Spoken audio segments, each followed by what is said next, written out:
In the UK, our neighbours often live too close to home. Come and speak to me. What are you doing? So it's no surprise 1 in 5 of us have been in an argument with next door. Coming up, a community is divided and comes to blows. There's a torrent of abuse and foul language. It makes me feel sick looking at it. A woman intimidated by her next-door neighbours. I thought, God, what has moved in? And there's no love lost between residents on one London street. I wanted him to either drop dead or leave.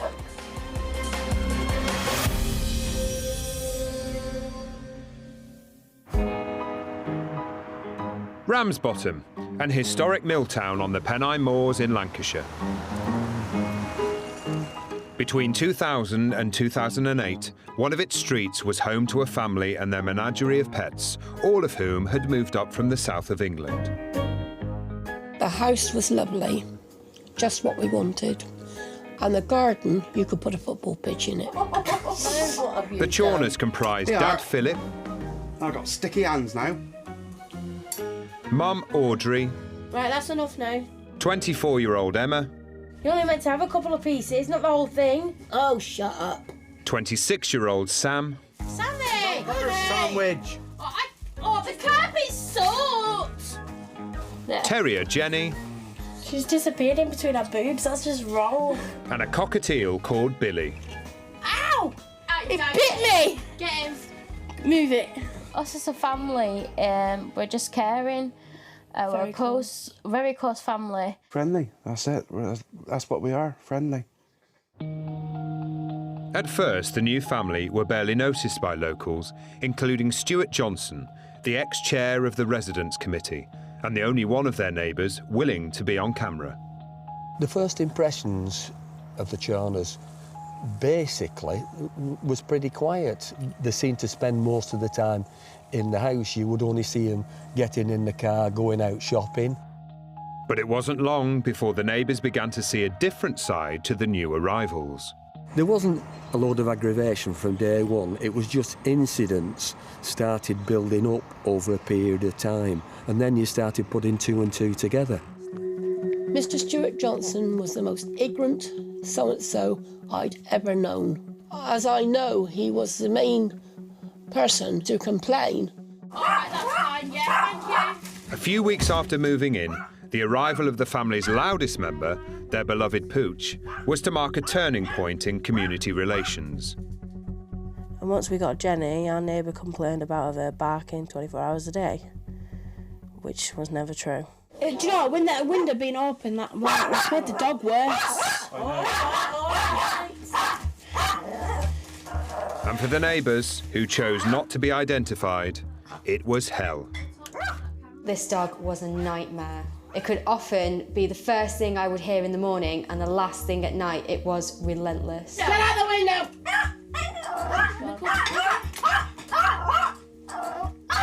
But clearly the chawners had different priorities than worrying about their neighbours. Our pets are more important than our neighbours. Our pets are like a family to us. Equally, the neighbours' pets were proving a problem for the chawners. I must have stepped in it. If you don't clean it off, you don't get your dinner. That means people don't pick up their own. Where's the wet wipes? That's disgusting. And you know, one morning I got up, the milk was on the doorstep, and there's a dog up the road, and someone let the dog pee all over the milk. But according to their neighbours, the main culprits fouling the area were the chawners' own pets. The dog poo, that's a load of rubbish, because when our dog does his business, we pick it up and we put it in the bin. That's where it belongs. I saw on numerous occasions the chawners leading their dog in front of neighbours' houses just so it could defecate. The bit down here is down here. Ew. I never once saw the chawners pick up their dog's mess. This is Jenny's poo. Jenny's a small dog. Jenny's poos are really small, yeah? And every time we used to go out and Ramsbottom, we used to get big on the floor. Jenny does a turd about that small. It wasn't just the chawners' pets their neighbours had an issue with. It was also their favourite pastime. What am I thinking EastEnders don't ask? I'm going to watch Supermarket Sweep, Dean and O'Deal, fall in a bed, and then come dine with me, and that'll swing right round then till 6 o'clock for the news. Yes, television is my most important thing in life, because there's not much else I can do now. You got a cruise on? Oh yeah. Is my yours light is still lit up. No, yours is still lit up.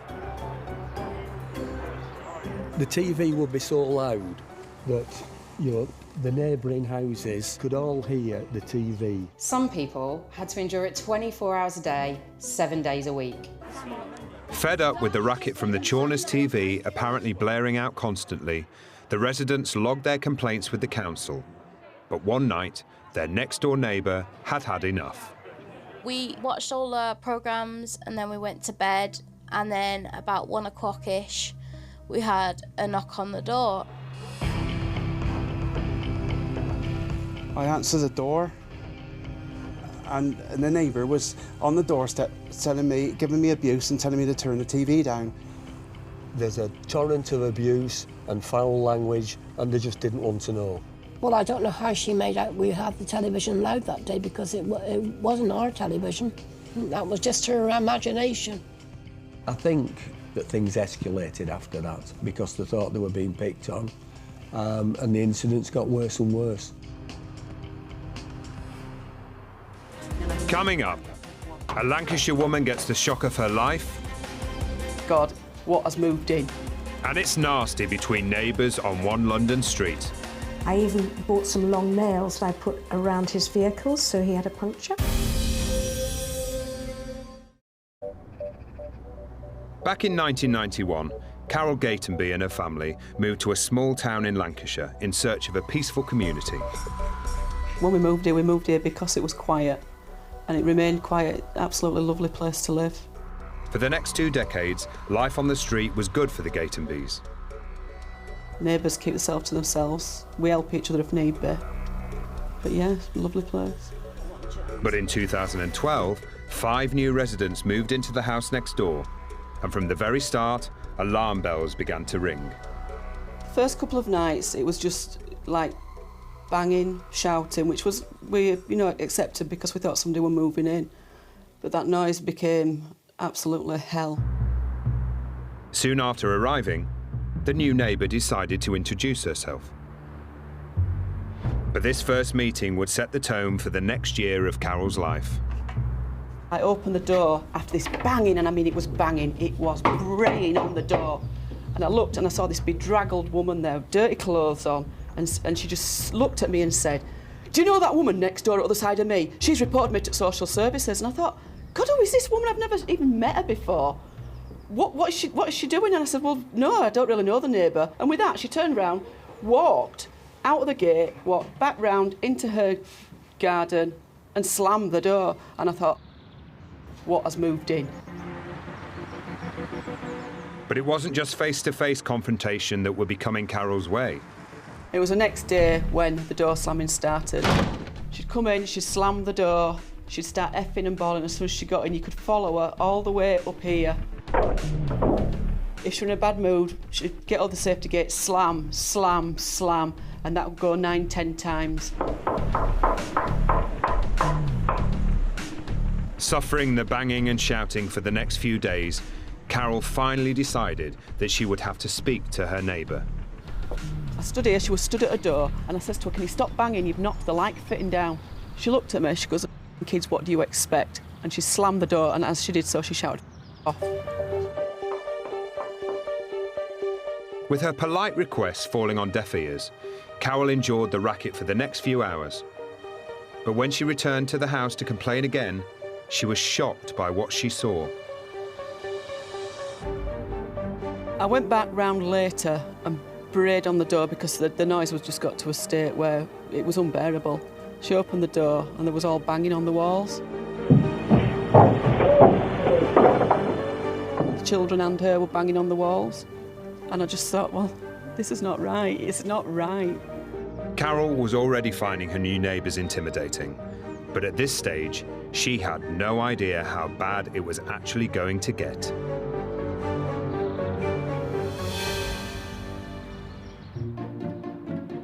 For many families, owning the perfect home can be a pipe dream. But in South London, that dream came true for 68-year-old psychotherapist Annie Reed Henderson. This is my street. This is my house where I raised my 2 children. I found the house for my husband and I, and when I first saw it from outside, I fell in love with it. I just knew I had to have it. Over the years, Annie gave her home a complete makeover. After my divorce, I renovated the whole house. This is my kitchen. Everything's been redone, but my real pride and joy is my garden. I did things like I put nice doors in. I added me into the house. This painting I love, but it was the beginning of me changing. As you can see, I no longer have black hair. This is my spiritual sanctuary, and I find it absolutely wonderful when it's quiet. The peace and quiet was doubly important to Annie, as her home was also her place of work. I've been a psychotherapist for 24 years. This is my therapy room. This is where I see all my patients. They've been referred to me because I am a spiritual person and I have peace and serenity, and that's what I feel in this room myself. But in 2002, that would all change when a new neighbour bought the property next door.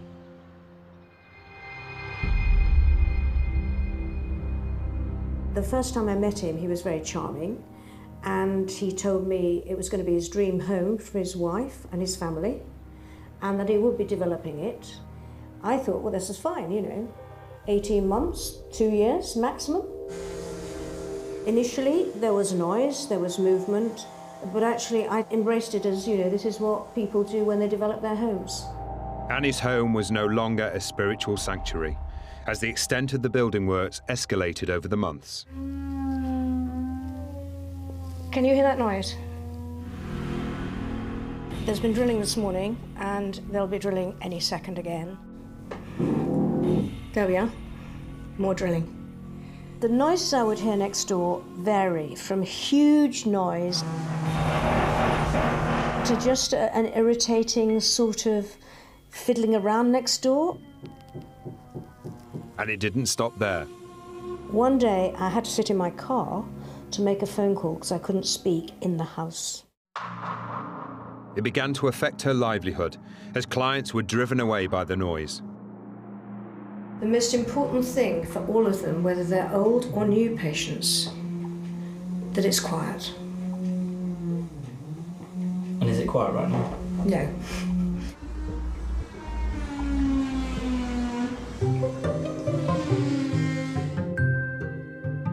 And it wasn't just the noise that was proving to be a nightmare. One evening, Annie discovered the builders had dug a huge hole in her next-door neighbour's garden to test foundations. All the mess came all over here, and it was appalling. It was so appalling that I felt like screaming. It was all legitimate, but it was affecting Annie's beloved garden.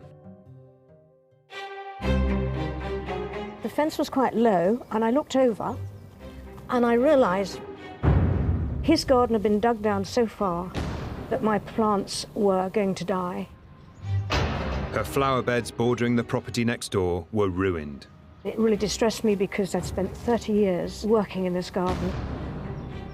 I called over the fence and I said, "Can you tell me what that is?" And I was told, "Mind your own business." That consolidated, this was going to be a difficult neighbour. But as her neighbour wasn't living there, all Annie felt she could do was shout over the fence to the builders. So at her own expense, she decided to get professional advice. He didn't answer letters from solicitors, he didn't answer anything from my surveyor, and neither did his surveyor. A year into the building's works, with no one still living at the property, a temporary structure suddenly appeared next door, much to Annie's alarm. I looked out in the middle of the area, the garden area, and the contractors were here, and I asked them what it was, and I was told it was a kitchen and a loo for them. And that's when I thought, oh my God. To me it meant this is not a couple of years. I believe he's deluded. I believe he thinks he's building a mansion.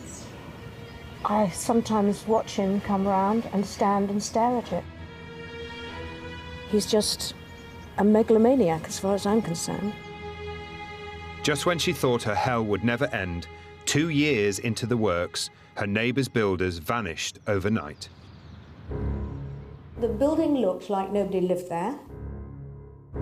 It was used as somewhere to store his stuff. Now Annie faced a new dilemma, living next to an unoccupied, half-completed shell of a house. But soon after, not only were the builders to return, but her nightmare would get much worse. When I saw the plans for the basement, it stated that it was going to be a laundry. And when I spoke to one of the contractors, he said, oh no, darling, it's a cinema.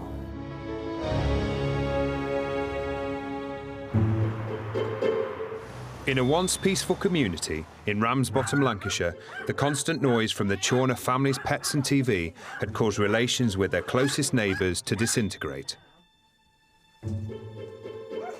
There's a torrent of abuse and foul language, and they just didn't want to know. Some people had to endure it 24 hours a day, 7 days a week. Dad, the lead's down there by the curtain. Brothers. It bit me. Get him. Move it. But it wasn't just the Chawner's pets and viewing habits. Oh, forget the big old... It was the family's never-ending battles with each other that were also causing problems. I'll just give her a spoon. We used to hear them screaming at each other on numerous occasions. What do you want? Oh, shut up. By 2007, there'd been over 500 complaints of noise and antisocial behaviour against the Chawners. But the family felt the neighbours were against them for another reason. In Ramsbottom, we were victimised. We've been called fat Teletubbies. Fatties, we've been called who eats all the pies. They made out that they were being picked on because of the size. What we do in our own house and how we lead our own lives is our own. Absolutely gorgeous. Over the coming months, the more the Chawners saw themselves as victims, the more they clashed with neighbours out on the street. Not only are these people nasty to each other, but they're also nasty to other people. Your children coming home from school and being pestered by the two girls. No, never. We've never, picked on anyone. We've never done nothing. Kept ourselves to ourselves. Yeah. Their neighbours disagreed. We got screamed at. They used to throw things like bricks out of windows. The police were called on multiple occasions regarding the screaming. We don't open our windows and throw bricks. That's just a load of lies. They're nothing like what people say they are. They do help people out. But this particular neighbour next door, she did not like us. I just don't know, she did not like us. As the weeks went by, the neighbours complained more and more to the council and the police, but the complaints did nothing to resolve the trouble, which now spread out onto the streets of Ramsbottom. Once I was walking home on my own when the Chawner's father drove alongside me. He swerved the car towards me, onto the pavement and trapped me. He lowered his window and swore abuse at me. I was absolutely terrified and broke down in tears after he drove away. I know what girl you're on about. That's more allegations. That's news to me. She got away with it as well. The lies. It just doesn't happen in normal life. Suddenly, it had gone from being a nice, quiet street, and there was all this going on for, month after month, year after year, as it was. They did everything they could to scare you and make you feel frightened. The less people on the street, at the time, the worse the abuse would be. It was terrifying. The dispute between neighbours was about to escalate and become physical. Well, we was walking our friend's dogs down the street, our older house, and we had this gang come towards us. About four pushed me away. They grabbed hold of you, yeah. They pinged me back. So they started asking what my mum and dad's names are. Yeah. They started calling our dog. I was across in my front room and I heard a bit of kerfuffle outside. I looked across and the two chawner girls were stood here, right in front of the wall. As I walked round to the front door to come across and see what the trouble was, I heard a scream. She just punched me in the face and I just got really angry. I'm not saying it's right to retaliate, but there's only so much abuse anybody can take before they reach their breaking point. The two chawner girls were running up the road and the other girl was running down the road. Don't know if I was effing and swearing, but probably was. She was fuming. And I remember we burst through the door and I was shouting at my dad. And when I answered the door, she was actually standing there with her hand over her eye and crying her eyes out. As I was walking up the street, Mr. Chawner had run down the street, straight up the path of the neighbour. He was hammering on the door. I thought he was going to knock the door down. I told the resident of the house to shut the door immediately. If I wanted him to hit anybody, I wanted him to hit me and not the resident. Busybody Stewart, who's on the committee for the council, actually come over and he actually said that Emma caused all the trouble and he stood right close to me like he was going to punch me. And he put his fist up to hit me. I personally would have rather him have hit me because we might have got him off the estate a bit quicker.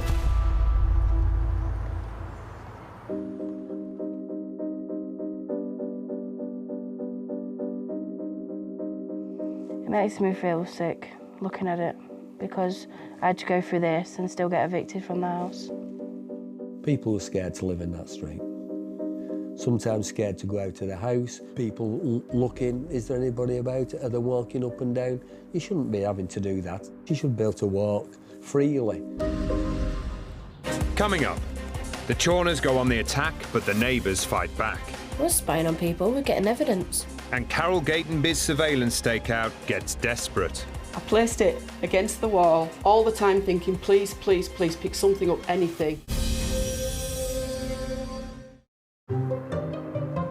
In South London, Annie Reed Henderson's once quiet and peaceful life had been invaded by a construction site next door. It was always very intermittent, so you never thought, gosh, at least, you know, in 2 months' time, 3 months' time, something will have happened, because it didn't. In 2005, 3 years after her nightmare began, scaffolding went up next door and huge tarpaulins were draped over her neighbour's house. When it rained, because the gutter was broken, it would rip on the plastic. Couldn't sleep properly. I actually used earplugs because it was so bad. You could see through to the front of the house. The dirt that came in was unbelievable. Constant dirt. It might sound a bit mad, but I put it on my scales and discovered it weighed 4 pounds.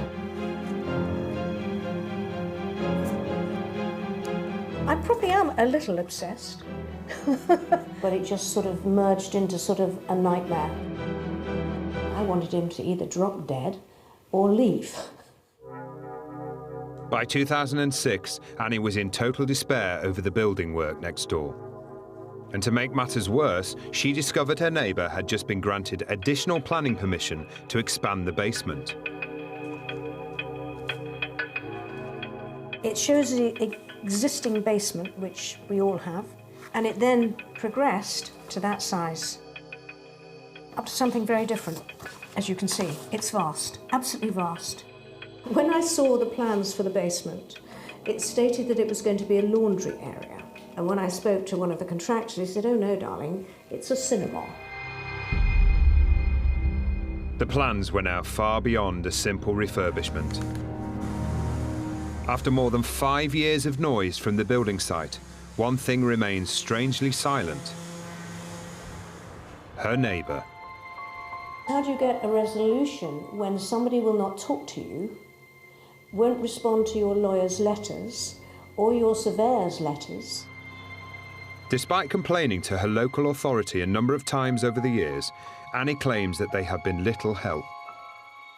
I was constantly told by them when I made a complaint that they had no powers. They couldn't tell him when to finish. I went to the council meeting to hear what they were going to say, you know, obviously review everything. Couldn't believe it. Everything was nodded through. Finally, after 8 years and endless building work, the scaffolding next door came down. But Annie can't stand what remains. That building there, I've named the bunker.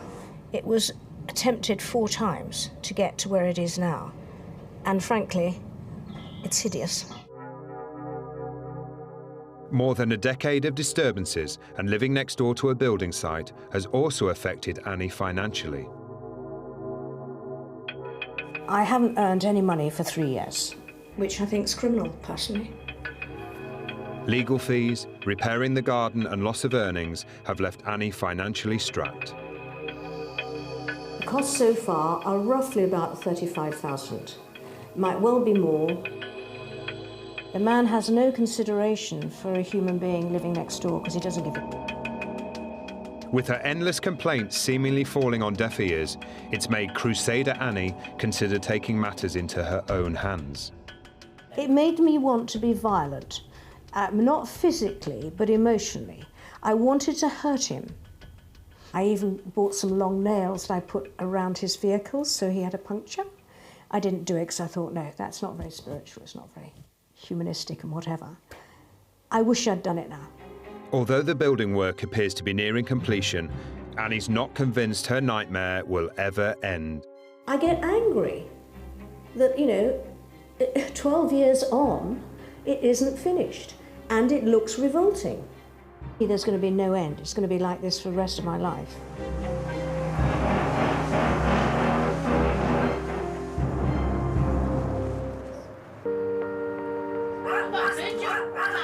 Oh, shut up. Up in Lancashire, the antisocial noise and behaviour from the Chawner family led to their neighbours making over 500 complaints to the council. Not only are these people nasty to each other, but they're also nasty to other people. Fed up with their neighbours' complaints and feeling victimised, the Chawners came up with a plan to prove they weren't the only troublemakers. When I came round in the car one day and there was a video camera hanging out of the window up there. Got up one morning and that was written into the car, and also we had scratches into the car also, which was done, I don't know, with a key or penknife. But the more the Chawners filmed, the more the neighbours fought back, sometimes in unusual ways. There were complaints from the Chawners that gnomes had been taken out of people's gardens and placed into theirs. This is where they come down and put the garden gnomes on the wall. Well, I think they done it because garden gnomes are on the Plymouth side and we're on the Plymouth side, so I think that's why they done it. But it soon became clear it was more like filming a soap opera than an episode of Crime Watch. Do you get a kick out of your young girls, yeah? Do you get a kick out of scratching our car? Who, me? Nowhere. Me? You think I want to go near your car? What's the point? Because you do. You've got better things to do, she's not as pathetic as other people. We're spying on people, we're getting evidence. You've got a problem with people around here. No, you like calling people, don't you? I haven't called you nothing. I don't even know who you are. You just said you related to the guinea pigs. Right? You could just be standing in the street with a group of people and they would suddenly be at their window with a camera in their hands for no reason. I don't want to use the word hate because I don't hate people, but I think they were so disliked it got that they were hated by people. Loathed by their neighbours, it nevertheless took 7 years for the authorities to finally bring the chawners to court. Well, we went to court and we had to admit to these allegations. The 12 accusations against the family included violence, harassment, damaging neighbours' property, throwing things out of windows, and noisy DIY at unreasonable times of day. One Christmas, they said that we was banging the wall. The chawners came up with a bizarre defence for the banging. A story involving one of their favourite treats, a chocolate orange. I just told him in court that all we did was just bang the orange on the wall. Just to crack it, that's all we did. And that's the only way that I've ever known how to do it. To say that it was opening and eating chocolate oranges, well, it beggars belief, doesn't it? The chawners claim their solicitor advised them to plead guilty or face immediate eviction. They were allowed to stay in their home on condition they kept the peace for the next 12 months. Dad, the lead's down there, by the curtain. We knew that it would only be a short time because we knew they couldn't control themselves for 12 months. And it didn't take long.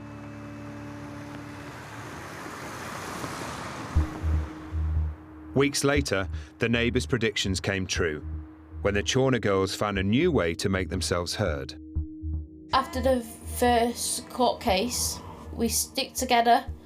We tried getting through it as a family. And my sister said to my dad and my mum, she said, oh, I'd like to go for the X Factor. At the time of the X Factor, there was a lot of karaoke singing. She was obviously doing a lot of practicing. The singing, again, went on till the early hours. I don't think that she ever grasped that she couldn't sing. Simon Cowell seemed to think as little of Emma's singing as the neighbours. The budding pop star's auditions turning her into an infamous flop star. Maybe we were singing a few times there and again. Happy birthday and all that. I was singing. Can't stop that, can you? Following Emma's X Factor disaster, over the next year the council received a further 134 complaints about noise. And by September 2008, the family were back in court. They were served with an eviction notice. If they'd behaved themselves from the first court case, then they would still be living on the street. We put some stuff in our car, like our clothes and some quilts and cushions, my pets, and we lived in the car for 7 weeks. I'm glad they no longer live here, as they made our life an absolute misery. I wouldn't like to see anybody in that situation, but for all the pain that they've caused people, I cannot feel sorry for them, really. They might have been evicted from their Ramsbottom home, but the chawners would soon have a new roof over their heads and new neighbours.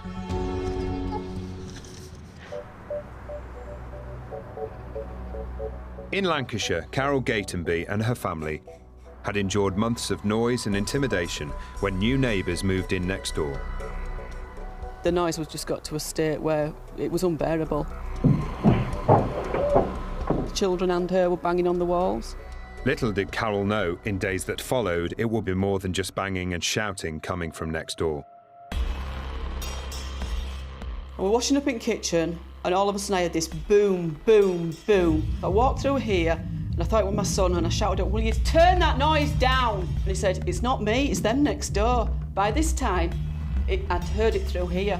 I come in here, the floor, it was vibrating. It was vibrating. You could feel it under your feet vibrating, and the boom, boom, boom of the bass. Unable to believe what was happening, Carol contacted the police for help and was told to keep a record of the goings-on.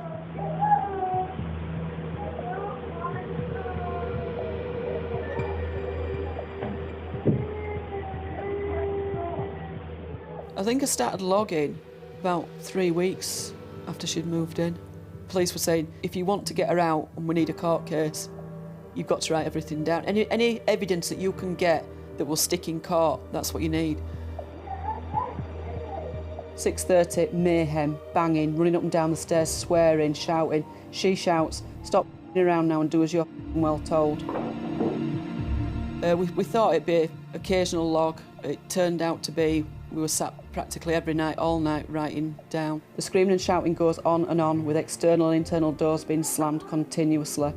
Once again, shouting about neighbours.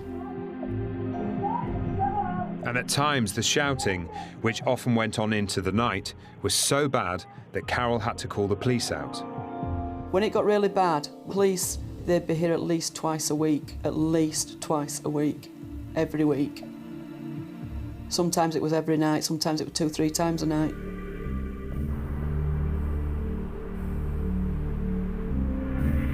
By now, 2 months of constant noise aggravation was taking a huge toll on Carol's husband and son too.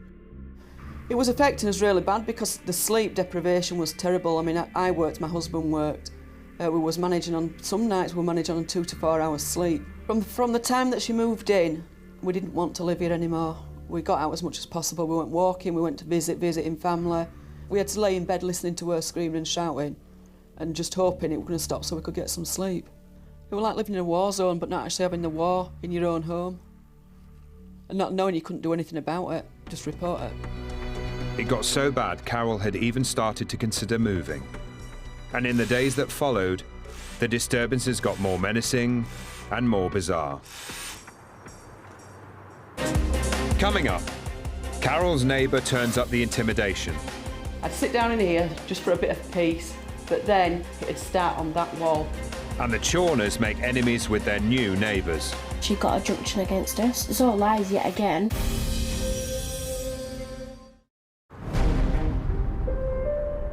Up in Lancashire, the annoying noise from the newcomers next door to Carol Gatenby had her pursuing an eviction. We had to lay in bed listening to her screaming and shouting and just hoping it was going to stop so we could get some sleep. But as the days went on, it seemed as though Carol's neighbour was now taking drastic measures to intimidate her. When we stopped complaining and just wrote it down, which we were told to do, it seemed as though she had to up her ante and she'd do anything she could to annoy us. Not only did we think she was using one of these, we also thought she was using one of these.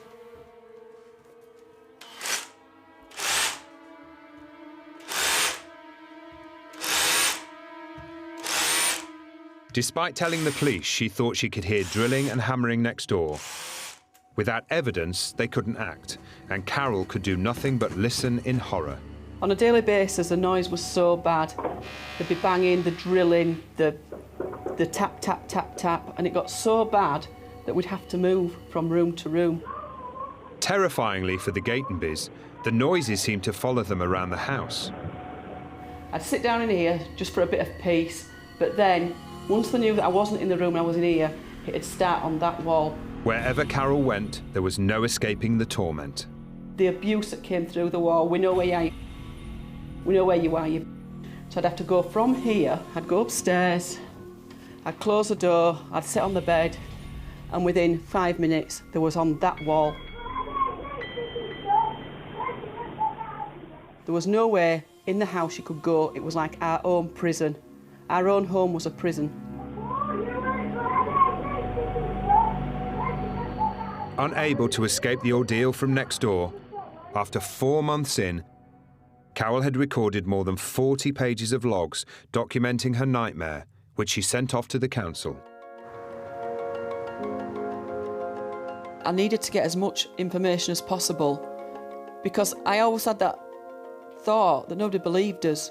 Because I wouldn't have, like I said, I wouldn't have believed me. And to ensure she was believed by the authorities, Carol came up with a plan to gather indisputable evidence. On one particular day, I was talking to a friend on my phone and she said, "What is all that shouting and swearing? Who is that? It's horrendous." I said, "It's not in my house, it's next door. This is what we've got to put up with." So we finished the conversation and I thought, maybe if she could hear everything that was said next door on my phone while I was talking to her, maybe my phone could pick that up and here, presto, we get a result. So what I did, I put the phone on record I placed it against the wall, all the time thinking, please, please, please pick something up, anything. I left it and I left the room. Fortunately for Carol, her ingenuity paid off, and she proceeded to record every incident she could on her phone before sending them all off to the police. I felt relieved that at last there were proof that we weren't lying.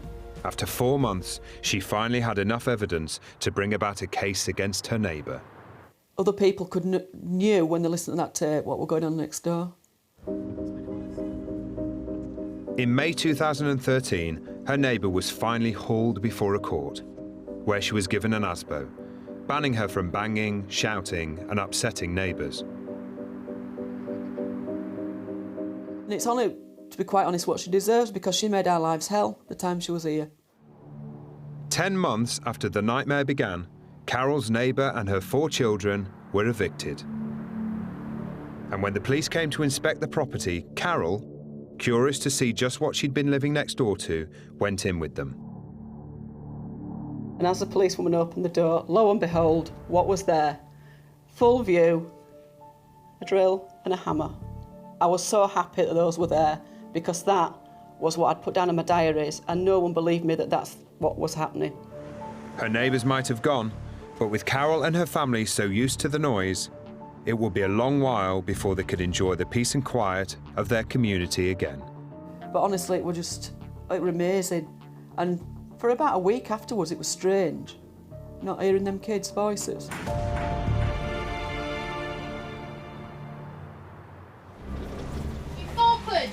I'll give you the pickle, you stick it in. In Lancashire, the Chawner family had been evicted from their home after over 500 complaints from neighbours about their antisocial behaviour.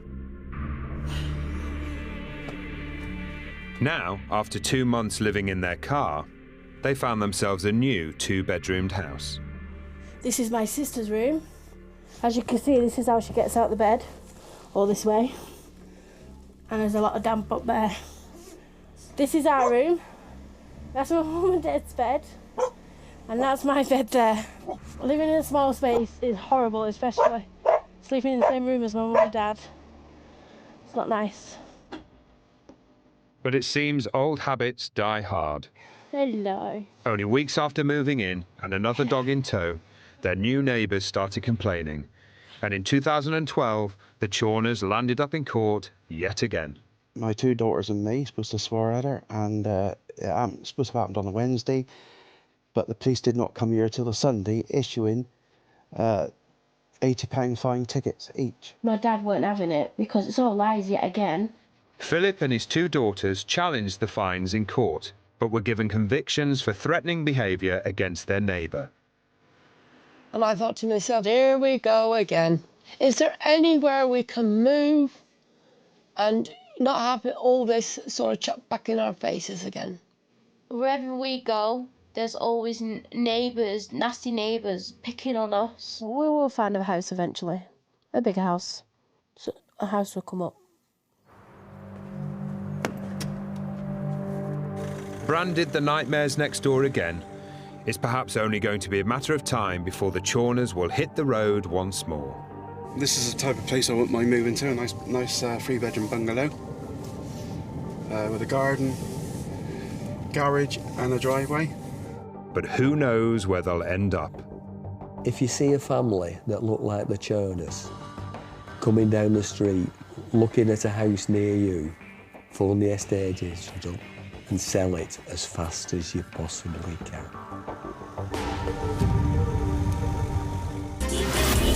In the UK, our neighbours often live too close to home. Come and speak to me. So it's no surprise 1 in 5 of us have been in an argument with next door. Coming up, a nightmare building project next door. The workmanship is absolutely horrendous. He's threatened to blow our house up. A fight over land. I told them both to get off my property and stay off my property. And a community under siege. She's brought all this on this village. End of. And I've always said that I would spend time in prison.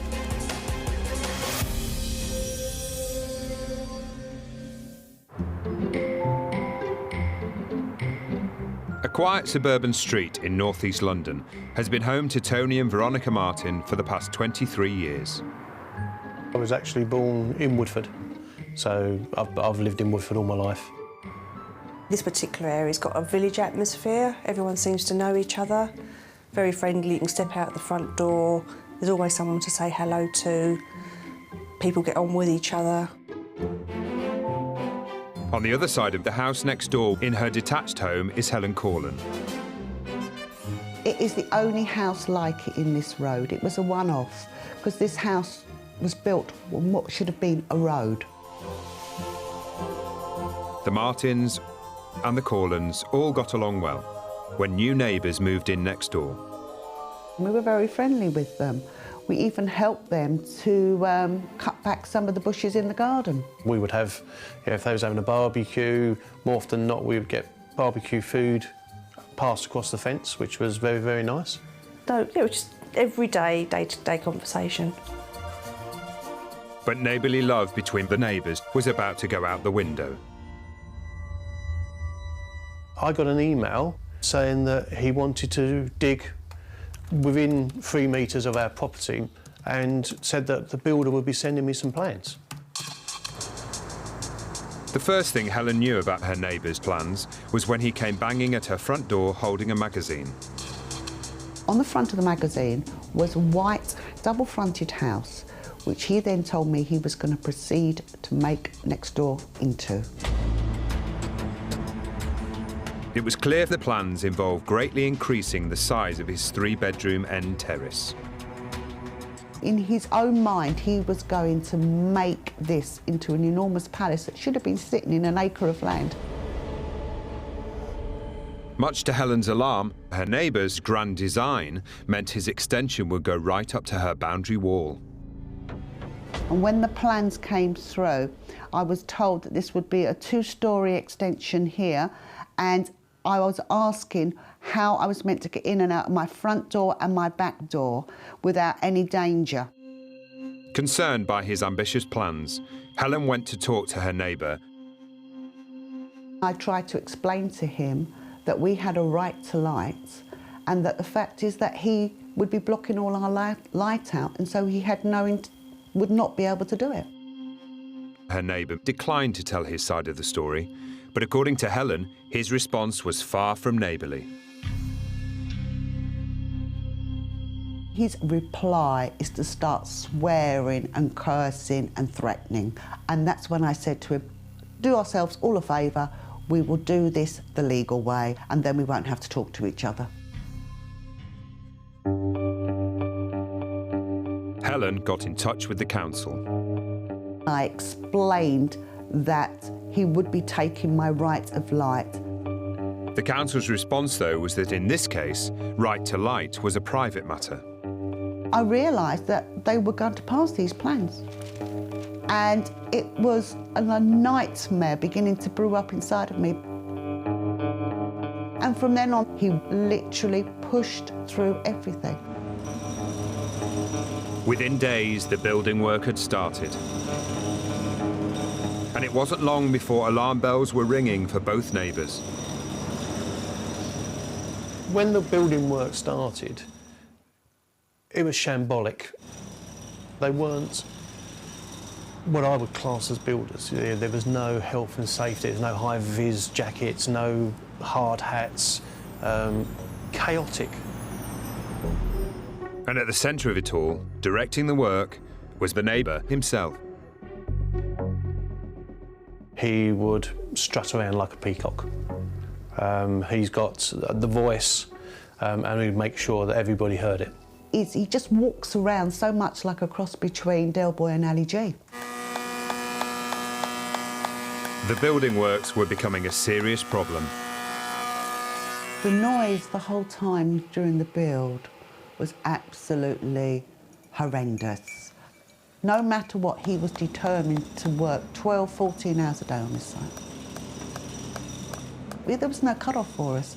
We felt like we were living on the building site constantly.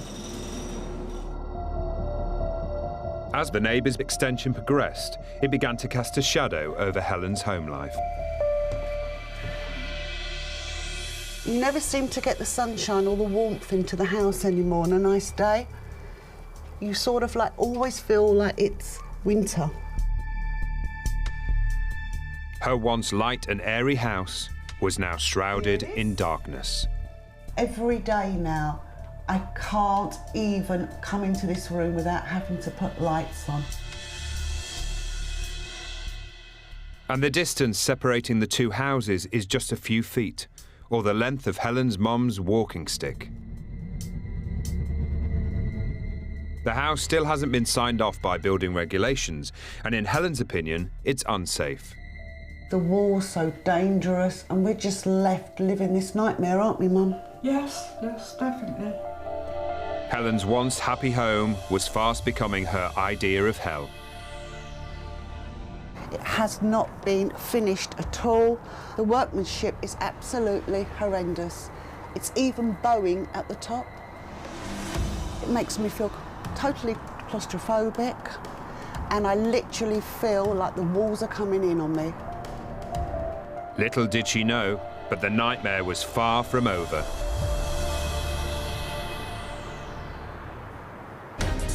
Coming up, in Somerset, one woman manages to alienate a whole village.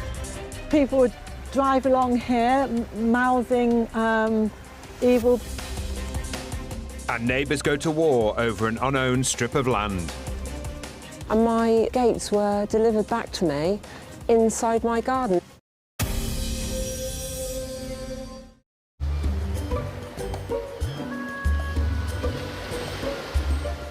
Bournemouth is a great tourist hotspot right next to the sea. But the fight for parking spaces isn't confined to the seafront. Without the off-road parking, you'd be lucky to park within a mile of your house. In the town's quiet suburbs, it's first come, first served. My sister visits me on a regular basis. She has to park in the next road or in the little town, and then she has to walk back. Luckily for single mom Deborah Freestone, parking her car wasn't an issue. She used the end of her garden, which she got to via a strip of unregistered land. This is the back of my house, semi-detached, and there's a side alley there. Leads out to a 60-foot length garden. This is the drive here. This is my boundary here, along here. Always parked on here since 1986. And there's a car actually parked where my KA is now. Well, it's part of my life, really. In 2011, Deborah made a decision that would have dire consequences for neighbourly relations. Unfortunately, my mum died, and I inherited a large sum of money. I decided to pay off the mortgage of the house, and I thought I wanted to tidy up the end of the garden. Having used the unregistered land with no issues for 28 years, she decided to try and claim it and have a driveway laid. There was never any objections throughout the 20-odd years I've lived here. It's a strip of land that goes nowhere, only into my garden, and no use to anyone at all. So she sent an application to the land registry. We thought we'd been looking after it, so we thought, yeah, it's obviously going to be ours. While she waited to get confirmation about the patch of land, a new family moved into the neighbourhood. When I heard of my neighbours moving in, I was delighted, and I thought I'd go and say hello and introduce myself.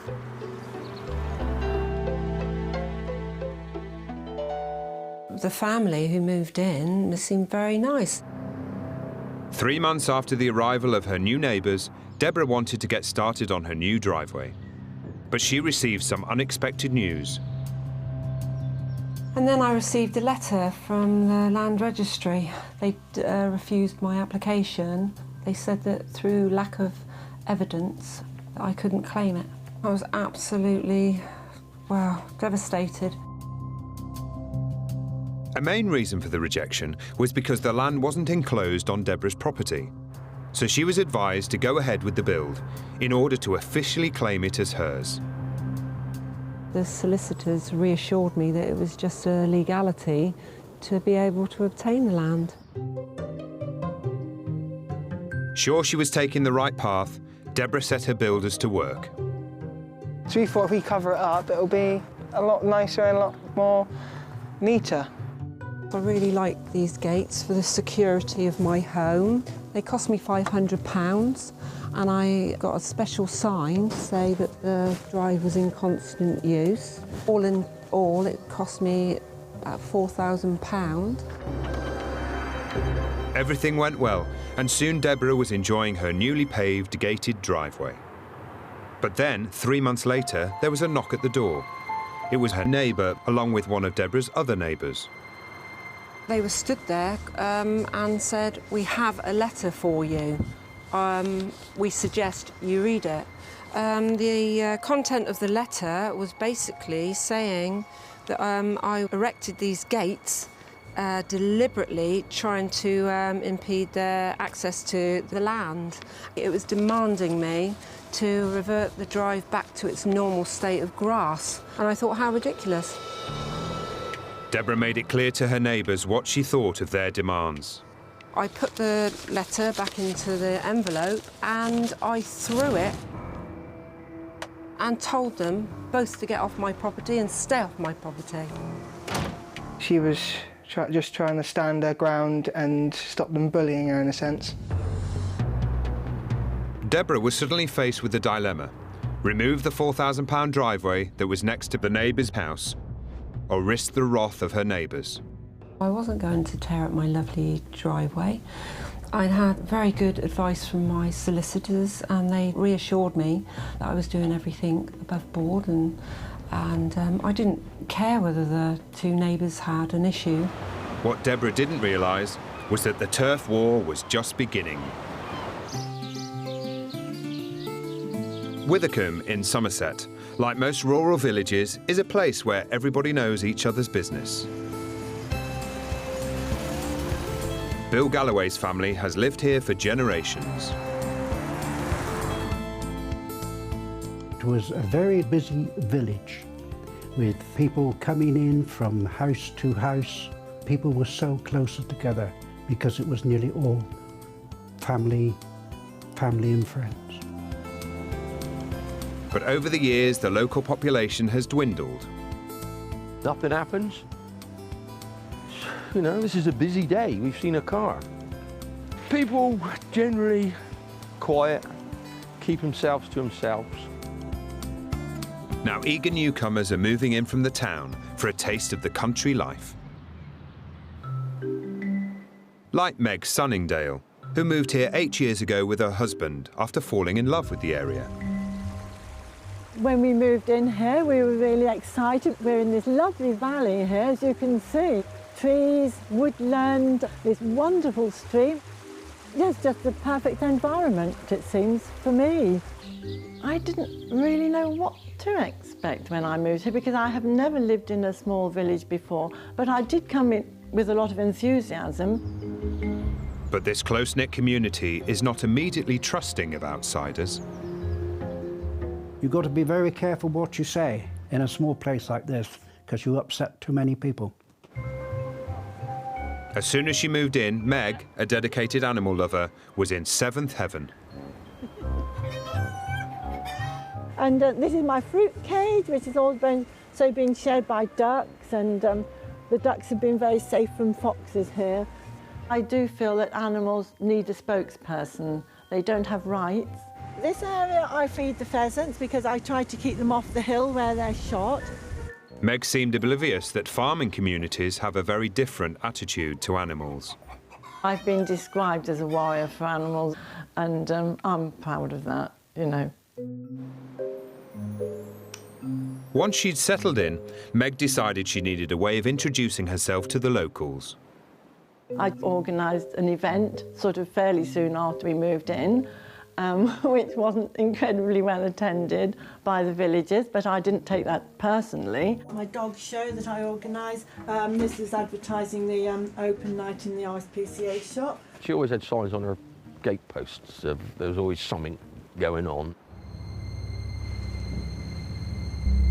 The villagers were beginning to get wind of Meg's obsession for protecting all creatures great and small, and she certainly made an impression. When I met Meg for the first time, I thought she was a very interfering old lady. I was standing by my house and there was a gentleman from up the road who was walking his dogs in the field. It was pheasant breeding time and there were youngsters running around, and when I saw him doing it I thought, no, you know, he can't let his dog do that. A person walking around is bad enough, but a dog running around, ground nesting birds and chicks around. He was chasing the pheasants were flying up. So I couldn't help myself, I didn't think, I just shouted. He's held that pretty well against me ever since. You must not do this, you must do this. Look after animals. Gave you earache all the time. She was regarded, rightly or wrongly, as a bit of a nutter with regards to her animal sort of welfare thing, but I think she did used to take it to extremes. To come and live in a rural, small farming village and then expect people to not do things in the country that they do, why would you want to go and live in the middle of it? Although Meg hadn't become close to her neighbours, she did make some new friends. In my life, I hadn't seen a badger, but I had badgers on my doorstep. I felt so privileged because it's not many people in this country ever see a live badger.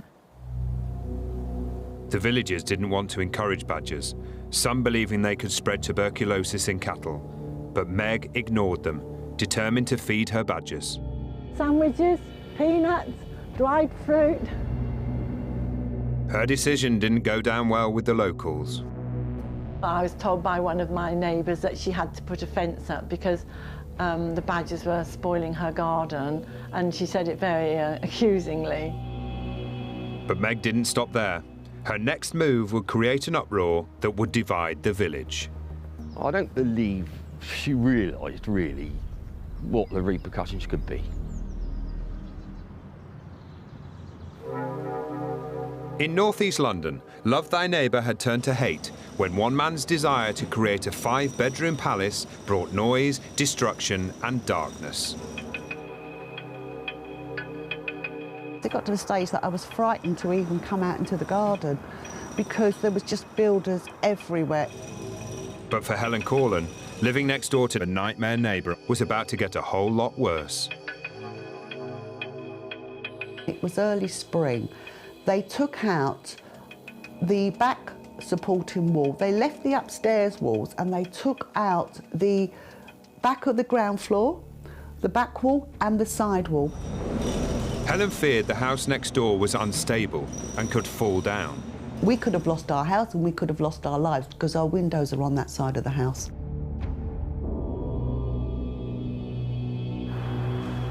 At the front of the house, things weren't much better either, as Tony found out. As you can see, this is another piece of the empire. The porch, which was perfectly okay before, was just knocked down, no prior warning, no consideration to us. When they knocked it down, all the rubble and the dirt and everything come onto our land. They didn't do anything to protect our wall, so it got soaked. The other one used to come to here, and it was a perfectly good porch. Again, it's back to that no consideration for us, no consideration for our property at all. As the building work next door progressed, Tony began to notice worrying damage to his house. And the first thing I immediately saw was a huge crack, which literally went right across the whole hall. It just looked like it went on forever. So I come into my daughter's room and the crack went right along the top and all the way down the window. I was absolutely furious. I went running down the stairs to his builders who were outside talking to my wife and called them all in. And I called them in here and literally, as soon as Veronica saw this, she screamed because she thought the whole house was going to fall down. They just went, oh, oh. And I said, well, you've got to be, what have you done? Just said, well, we'll fix it. But he just couldn't get the magnitude of the whole thing. And it was just no remorse. It was like, oh, what, so what? And it seemed the neighbour also had some help with building techniques from an unusual source. The work was being carried out by his mates using self-help YouTube videos. Well, that's pathetic. It's as simple as that. That's the first I've heard that he used self-help videos to build a house. No, I knew he went onto the internet. He told me he'd searched on the internet. I find it absolutely astonishing that well, I'm gobsmacked by that. Both sets of neighbours were convinced the building work was unsatisfactory and risked their own safety. They got a representative down who then saw that the site was unsafe, and they called in the health and safety executive, who then come and shut the site. Still to come, the dispute between neighbours was about to escalate. He's threatened to blow our house up. He's threatened to put bricks through our window. And in Bournemouth, Deborah Freestone is fighting back. Police said if I continued behaving in this way, I would be arrested. In Somerset, new arrival Meg Sunningdale's love of animals was beginning to alienate her from the neighbours. She was regarded, rightly or wrongly, as a bit of a nutter. She had begun feeding badgers in her garden, and this obsession with wildlife was dividing opinion in the village. I think badgers were a greater priority to me than being part of the community. But government policy was that drastic action needed to be taken to lower the size of the badger population in the UK. It was believed they were helping to spread tuberculosis in cattle. And despite fierce debate on the subject, in 2012 farmers in the Somerset area became part of a pilot scheme and were issued with licences to carry out a badger cull within a mile of Meg's back door. When we heard that there was going to be a badger cull, we just didn't believe it. We couldn't believe that human beings would be prepared to do that. I appreciate that there is a problem with badgers. I don't necessarily agree that, I say, killing a load of them is going to make a difference to their problem, but that's what they powers to be decided. And Meg wanted to make an issue about it, which she definitely made an issue. By now, Meg was a woman on a mission, with all thoughts of neighbourly relations out the window. She communicated with badger protection groups and was shocked to discover that one of her neighbours was allegedly taking part in the badger cull. I just couldn't believe that he would be part of a badger cull. And my natural instinct was to name and shame this person. With that information, Meg's next act would have serious consequences. People who are shooting badgers didn't want anybody to know, obviously, and I don't think that's right. I think they should be prepared to tell people. She went ahead and wrote the name of the alleged shooter on her poster and stuck it on her gate for all the locals to see. Meg's outed neighbour, who can't be named, declined to tell his side of the story. I don't know what I was thinking at the time. I just did it. Militant Meg was unstoppable. She decided to put up more posters revealing the local man's identity in the centre of the village, creating a huge rift with the majority of neighbours. Couldn't believe that someone would be that, I don't know, stupid to actually do that. It was unbelievable. Meg's crusade had caught the attention of the press. A national newspaper sent a photographer to the village to snap Meg holding the poster. The image sparked fury against her neighbour, whose personal details were now exposed. I know that he was getting abusive phone calls, emails. They had all his contact details. It was like non-stop. He was frightened for his family, all because Meg had put posters up. I didn't feel bad about the phone calls they were receiving. I thought, well, that's a bit more ammunition. I can't remember being remorseful. The abusive phone calls from protesters continued to flood into the alleged shooter, and soon it became too much. I mean, he was that frightened for his family, his wife and children, that he moved them out of the village. Tensions were now increasing in the village, and neighbours made their feelings towards Meg clear.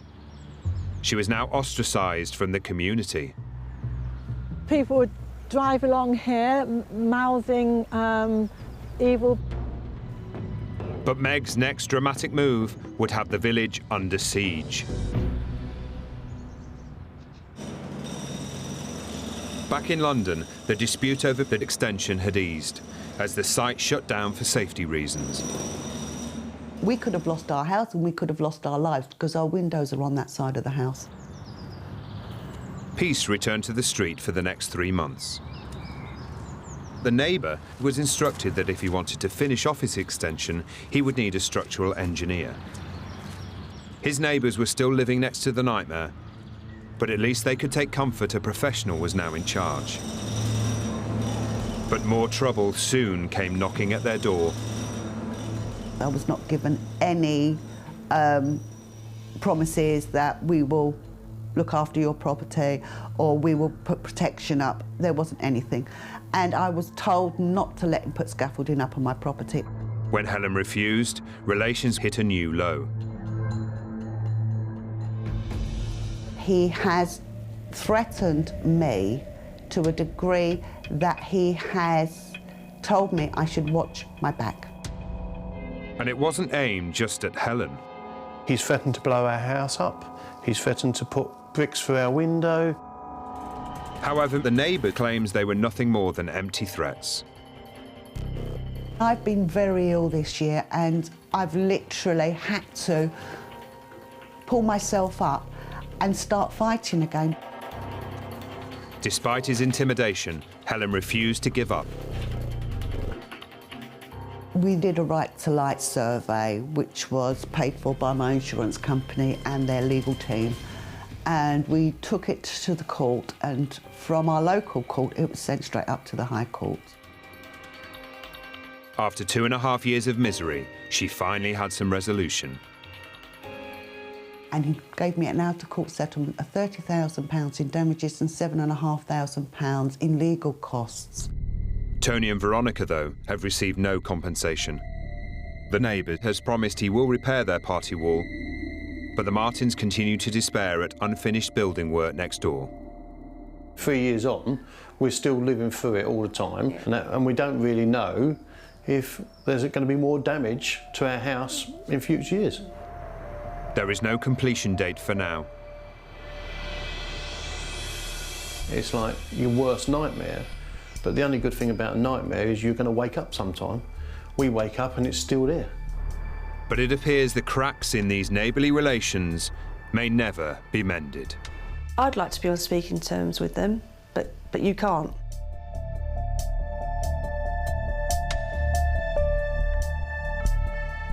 I do not even acknowledge his existence. He's ruined everything we've ever worked for.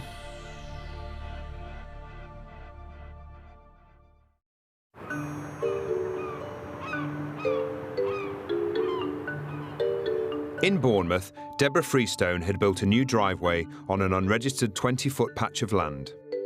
It's a strip of land that goes nowhere, only into my garden, and no use to anyone at all. But her neighbours objected. I threw it and told them both to get off my property and stay off my property. By now, her neighbour had indicated that he wanted to put in a claim for the land. Months passed without incident, and the land remained unregistered. But the peace was about to be shattered. I just finished work and I drove home, and as I approached the drive, I realised my lovely gates had gone. and I inspected the post, and it had actually been sawn off. And my gates were delivered back to me inside my garden and all piled up, resting up against my fence. Her neighbour had removed Deborah's new gates. Just then, I looked down the road and Zach was coming down. You couldn't believe it, could you, Zach? No. You'd done it. The emotions were just like, it was anger, then frustration, then upset. I phoned up the police and I said, in a mood, I feel like throwing a brick through his car window. Also, I said he was a Polish because I thought he was Polish around all that time. And apparently it was discrimination, racist. They said that my phone call was very aggressive. I said I was annoyed, but no, I'm not an aggressive person. They had that on record, and they kept that. No, I went to his window and went, oh, can you come out? I want to talk to you, I don't know what's going on. 2 squad cars ran from there to there and went up to me and went, can you please move? So he was too scared, a coward, to confront us and told the police that he was being intimidated by a 15-year-old and he was acting in an aggressive manner. And we thought, no, we're going to put them back up for our privacy. Deborah and Zach put the gate back up, this time on their own boundary. A turf war was now declared between the once friendly neighbours. 3 months later, Deborah's friend and neighbour, Pamela LeBlonde, was to become witness to another event. I was sitting in the chair and I heard shoveling going on, which seemed unusual, and I had a look out of the window. There seemed to be 2 men digging up the driveway. One of them turned, and then I thought, get evidence. So I ran and asked one of my lodgers if I could borrow his camera. Managed to get the camera into the little gap by lifting this without being seen, and took footage of the whole thing. Her neighbour and another man were digging up the driveway Deborah had built on the land. I arrived later on and I just came around the corner and I just wow, I saw all the rubble and all the mess and I was just heartbroken. The paving slabs had been dug up and stacked like playing cards up against the gates. It's all been dug up and ruined, and so the money and my mum's memory has been destroyed for me. He was sending a clear message to his neighbour. He parked his BMW on the driveway. He didn't need to do that because he had a forecourt and he had his own garage. He just did it to annoy me. But in return, Deborah took the law into her own hands, a move which was to have serious repercussions, making her look like the nightmare neighbour. One day I put a big notice up in my car with a big arrow pointing to his house. I reversed my car so everyone could see. I got in big trouble for that, and the police came round and said that if I didn't remove it and if I continued behaving in this way, I would be arrested. She did over-exaggerate and get angry. It's in her to try and make sure no one can push her around and push her into a corner. The neighbour alleged that Deborah was continually harassing him, but she felt she was the victim. I was in contact as he sent me letters on a regular basis and often containing threats of removing my car, building walls to block my garden, also saying that I was harassing him and his family and causing them a great deal of upset. As the time went on, he called the police on me and my son for bizarre things, such as looking in his window, barking at his wife. Neighbourly relations were now in pieces. Coming up, things for Deborah take a very serious turn. To enter a courtroom with a judge just terrified me. While in Somerset, Meg gets a very clear message from her neighbours. And he stopped, reversed, and shone a huge bright light onto us. And I said to him, "You're an absolute..."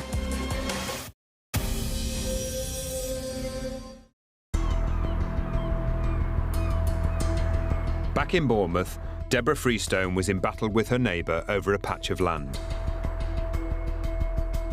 He called the police on me and my son for bizarre things, such as looking in his window, barking at his wife. After a year of relentless dispute, one day the situation came to a head. I received a court summons for harassment through all complaints against me. It was the police, actually, that brought a case of harassment out on me, and I had to go to court. I was absolutely gutted. The day I went to court was very nerve-wracking. To enter a courtroom with a judge just terrified me. There was no evidence brought from the police, and the case was dropped. Deborah was free to go, but that wasn't the end of it. The judge gave me a restraining order for a year not to contact him in any way. It says not to enter his property, not to look into his window whilst walking past his property, contacting him directly or via a friend, only through solicitors. Basically not to talk to him. Although she felt she'd done nothing wrong, Deborah accepted the court order. By accepting the restraining order, I felt like I was saying that I was guilty of doing things. It just felt wrong, really, that I was doing it, but it did clear the case and wipe the slate clean, as it were. When asked, her neighbour declined to comment on the events that led to the restraining order. Deborah may have accepted the court's decision, but she isn't giving up her fight to claim the land. The events over the past 2 years have been unnecessary. Hopefully, in the future, the drive can be reconstructed and I can eventually claim the land and put it on add it to my deeds. This could be one turf war that's not laid to rest just yet.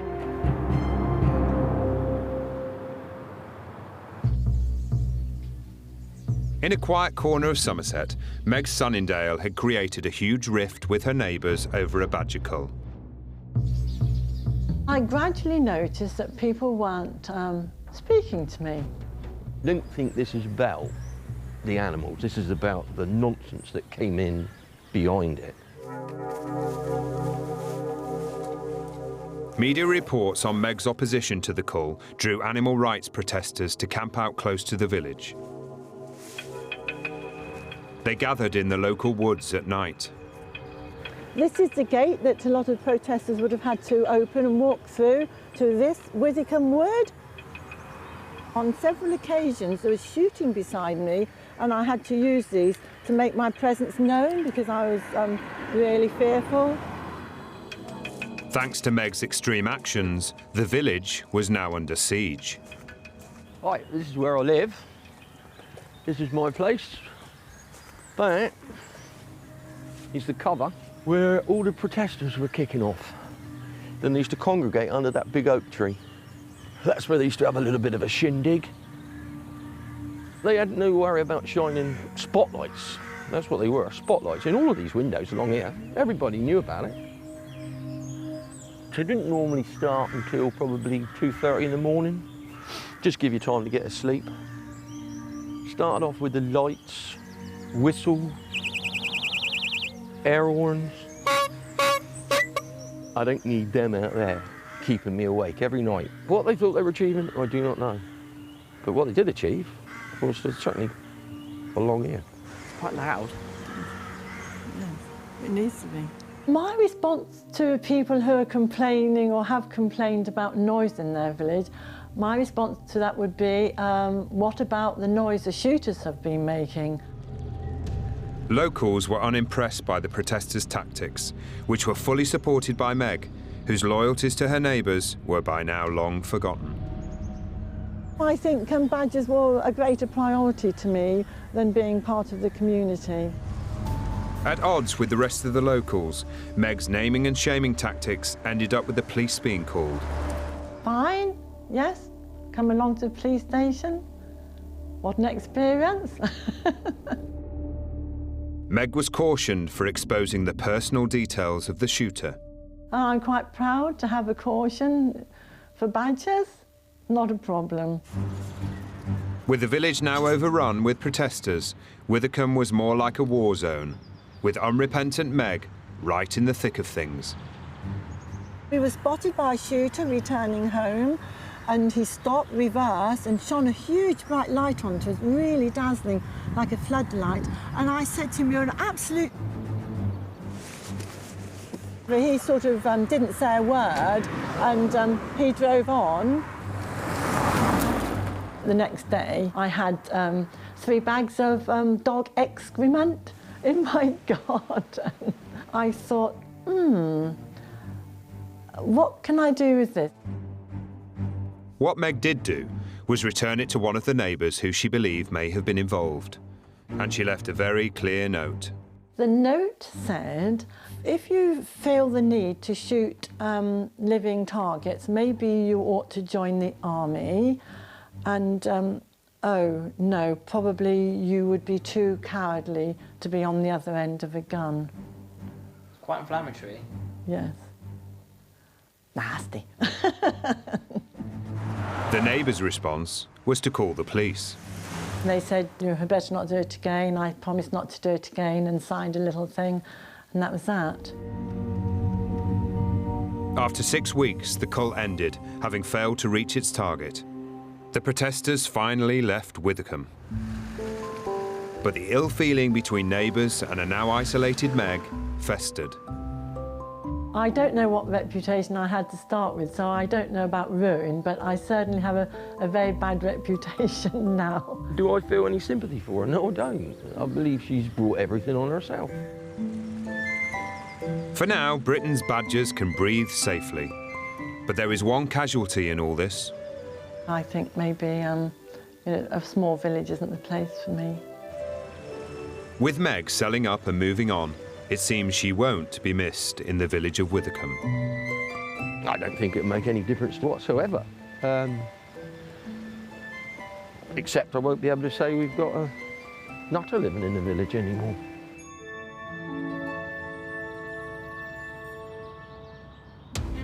Next time, blood is spilt in Barnsley. He was coming up the drive here with blood all over his arm. A neighbourly dispute in Scotland tears a family apart. It became too much for the marriage in the end. I think this would have broken any family. And house prices tumble when squatters move in next door. The estate agent said between 25 and 35% has come off the value of my property. Coming up, blood is spilt in Barnsley. He was coming up the drive here with blood all over his arm. I just couldn't believe that someone would do that to someone else. Following years of neighbourly dispute in Scotland, a family falls apart. It became too much for, the marriage in the end. I think this would have broken any family. And house prices tumble when squatters move in next door. The estate agent said, in his opinion, between 25 and 35% has come off the value of my property.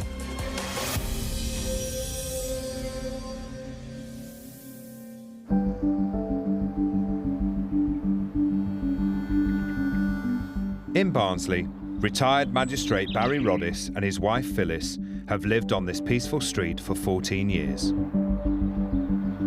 It was a quiet neighbourhood. A lot of people were older people like us. You could look through our front window and see all over Barnsley. And that's why we liked it here. The couple have been happily married for 53 years. Handsome-looking man when you were in your 20s. I used to like showing my body off. Oh yeah, you liked flattery. But I was proud of that. The Roddisses were friendly with most of their neighbours. But then in 2002, they had someone new move in next door. I think the first time we saw our new neighbour was when he was in the garden. It was soon clear to the Roddisses this wasn't your average neighbour. He bought this purple hearse and he was to ride up and down in it. And the registration on it was RIP.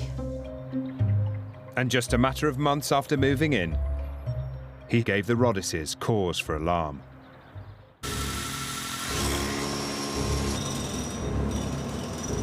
He had turned his driveway into a junkyard.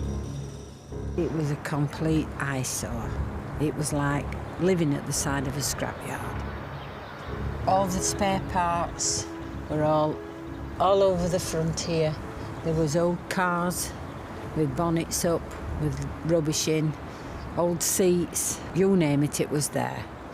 It looked to the Roddisses like their neighbour had started up his own car repair shop. It definitely comes right up onto his drive, resting against our fence. Yeah, yeah. It'd take the bonnet off first and the bumpers, and then it'd work its way through to the engine. More cars keep coming in. We were at it all the time. And it wasn't just cars that had the Roddisses worried. They were just legs and a bit of body. And he stuck them underneath a car, didn't he? Legs with boots on. His increasingly bizarre behaviour was causing alarm. It wasn't just Barry and Phyllis who were fed up with his mechanical mayhem. Neighbours joined forces to petition to the council, and the local authority began an investigation into his alleged business.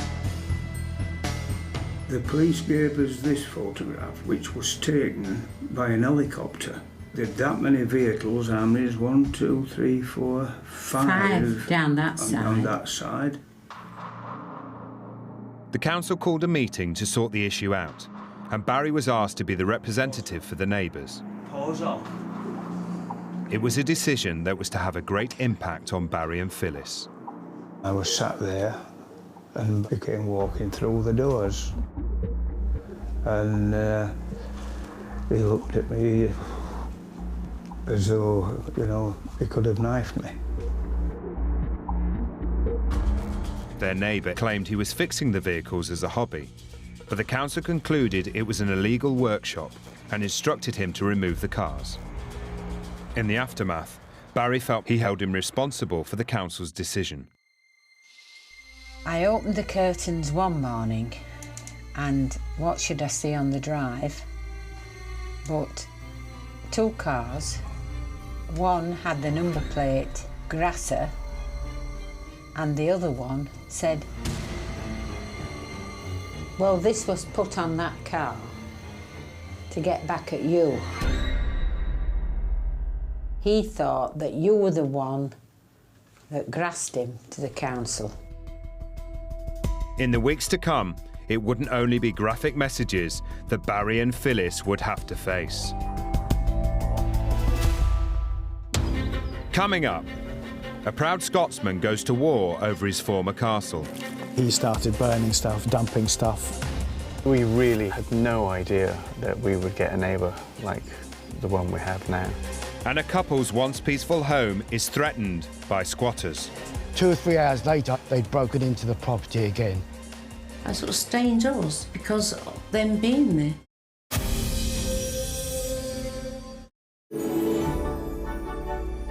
Nestled amidst the wilds of the east coast of Scotland lies Eccles-Gregg Castle.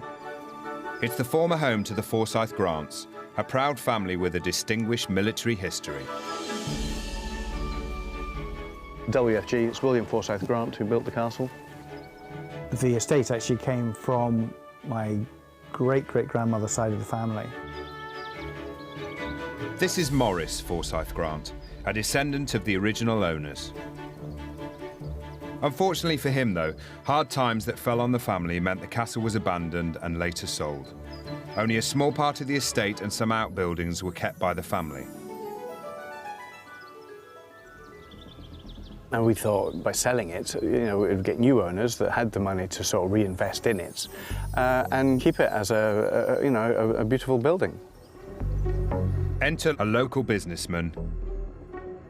Maurice had high hopes when the company owner bought the castle and 84 acres of the estate at auction. First impressions, we just took him at face value. He talked the talk. He supposedly had the best intentions for the castle. In May 1999, following the sale, the company owner applied for permission to convert the castle into a 60-bedroom hotel, as well as chalets, lodges and a dower house on the land. And closest neighbour to this proposed redevelopment was Maurice Forsyth Grant. This is our boundary right here. We have a great view, but we are in close proximity to our neighbour as well. We try to get on with all our neighbours. There's nothing to be gained from fighting with your neighbours. But Maurice had very clear ideas on what he wanted to see happen to his former ancestral home. And we thought by selling it, it would get new owners that had the money to sort of reinvest in it. We hoped that someone would take the responsibility of maintaining it. But when the company's plans for the newly sold castle and estate went public, Maurice felt that the changes weren't for the better. We, as did most of the neighbours around here, had grave concerns about what was being proposed. I mean, basically, we wanted guarantees regarding the supposed works that were going to take place here, and we wanted guarantees that they would be done properly and we wouldn't, none of us would be interfered with. Maurice and the majority of neighbours living around the castle shared the same access roads and were worried about the impact of the development. The requested planning permissions would have affected us. They were being put forward in a way that would very much affect us where they didn't have to. So they objected to the plans, and as a result, in 2002, they were put on hold. Meanwhile, Maurice had plans for his own properties, an important source of income but in need of development. There are two houses there, and we've got one here, Dunlosset, and we've got one behind at Ardtala. It's our intention to rebuild these, bring them up to a modern standard, make them much more attractive than they are at the moment. Now it was Maurice's neighbours' turn to object. Dear Mr. Cree, we wish to strongly object to the above on the following basis. The company owner objected to Maurice's scheme and planning permission was refused.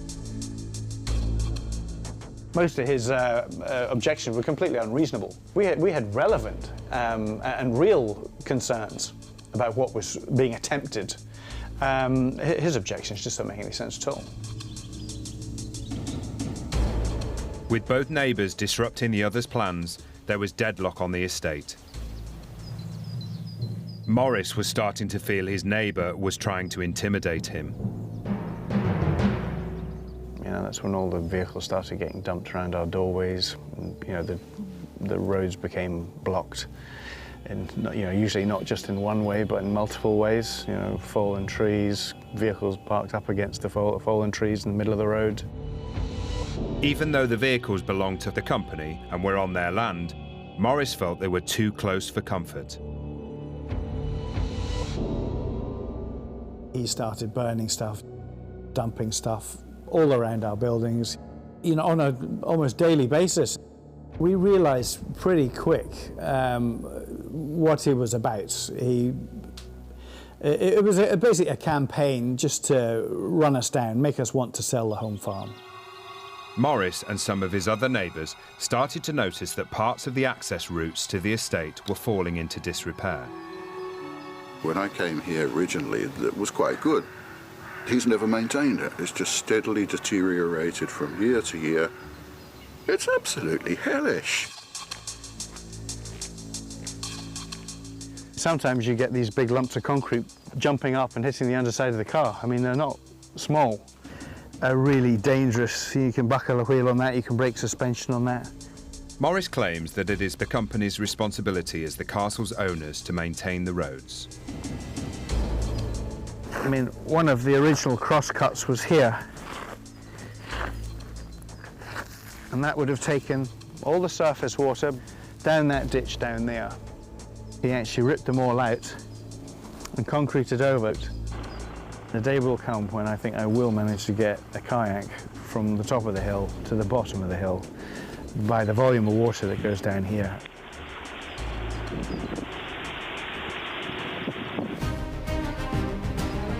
As well as the terrible roads, Morris was also appalled by the state of the castle itself.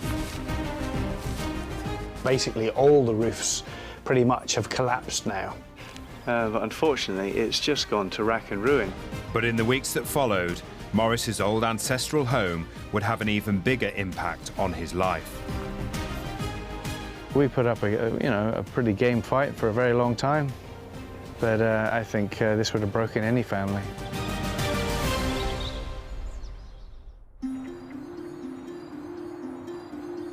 In Barnsley, Barry and Phyllis Roddis were faced with the nightmare next door. It was a complete eyesore. There was old cars with bonnets up, with rubbish in.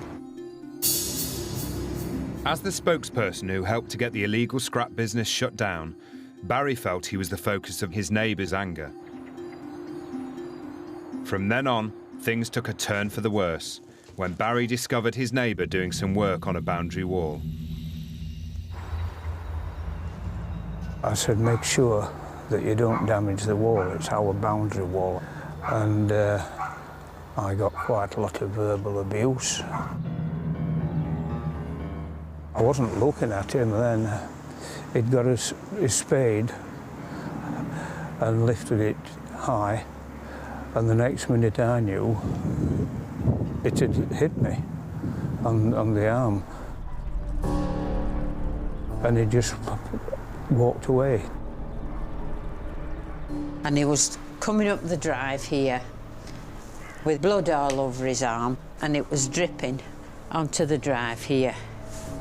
And I said to him, what on earth's happened?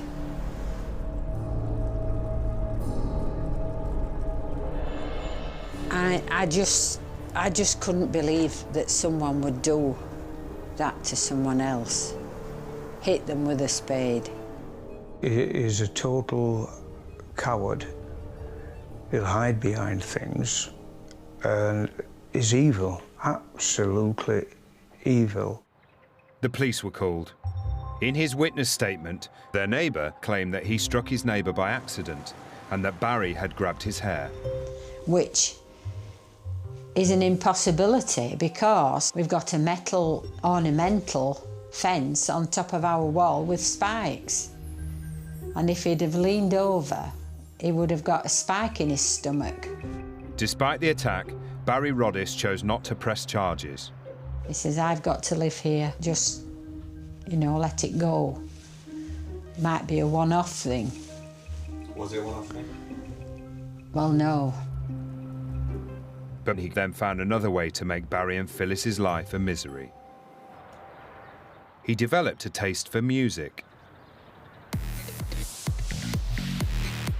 Well, I'm in the kitchen here, and you could hear the music all around. It appeared to Barry and Phyllis that their neighbour was pointing his speakers directly at their house. You could even hear the music in the hall. It could go on while 10, 11, 12, sometimes beyond midnight. You couldn't sleep. And it was obvious he was playing mind games with us to drive us crazy. Their neighbour claims he had to have his music turned up full blast due to a build-up of wax in his ears. He's continually playing mind games, trying to destroy both of us mentally. 3 years and numerous complaints later, their neighbour was finally given an ASBO. It banned him from repairing motor vehicles at home and playing loud music at night. That still allowed him 13 hours during the day when he could play his stereo. Despite the ASBO, Barry and Phyllis claim that he continued to harass them. Sometimes he used to stand and just stare if I was walking up, like intimidating. Everywhere she turned, there he was. He used to look over his fence with his elbows on the top of the fence, just staring at you and just saying, "Are you all right, love?" With no end to the dispute in sight, the neighbour's vendetta towards his elderly neighbours was about to take an intrusive turn. We noticed one day that there was a CCTV camera.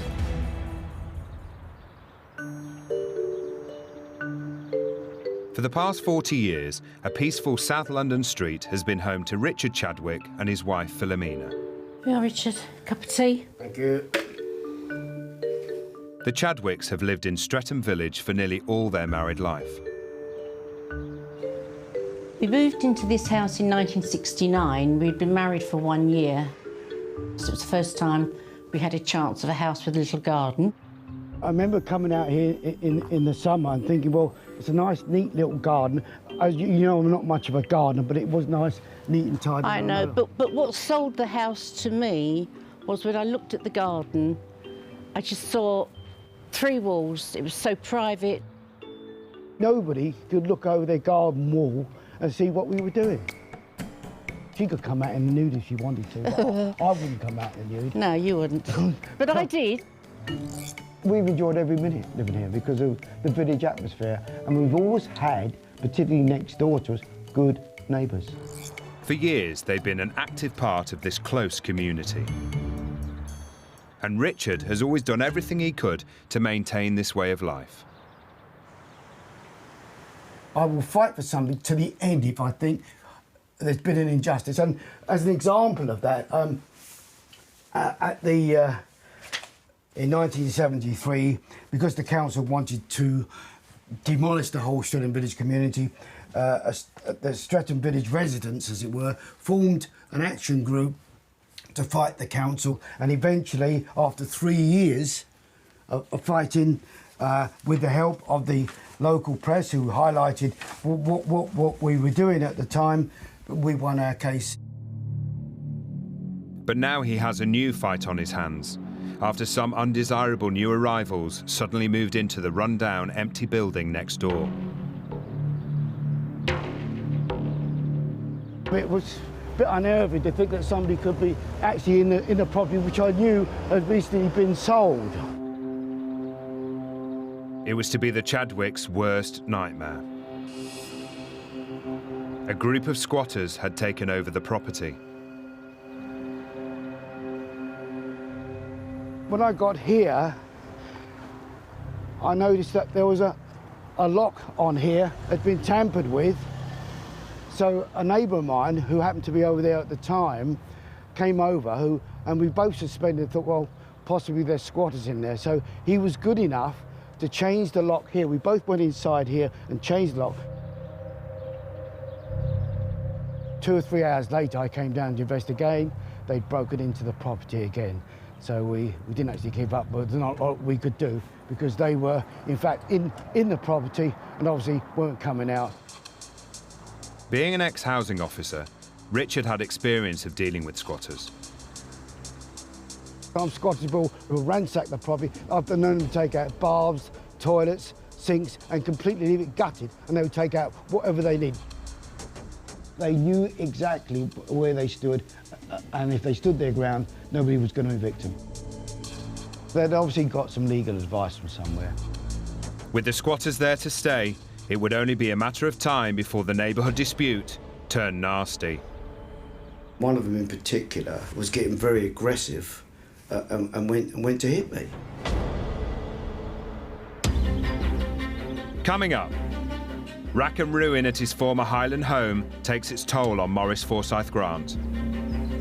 I've probably spent months and months of nights not sleeping. And in Yorkshire, the campaign of terror continues. We can't do anything without him trying to spy on us.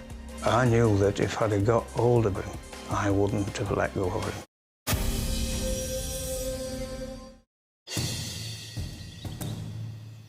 In Scotland, a neighbour dispute on a grand scale was underway. He's made our lives difficult in every conceivable way. And for one man, it's dominated his life for years. We really had no idea that we would get a neighbour like the one we have now. Eccles Greg Castle was home to the Forsyth Grant family for over 150 years. From here you can see there's that window up there, all that roof and the floors. I used to have parties up there when I was, younger. Bought at auction by local businessman, former owner and now neighbour Maurice Forsyth Grant felt the stately home faced an uncertain future.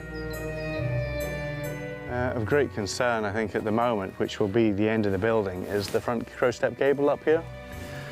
You can actually see it's actually leaning out at quite an angle, and once that does come down, it will probably just take the whole front facade with it. He has fiddled about with little bits of roof, but basically all the roofs pretty much have collapsed now.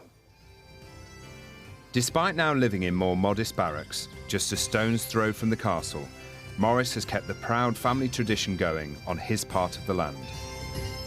This is some of the old ancestors. That's William Forsyth Grant. He actually built the castle in 1840.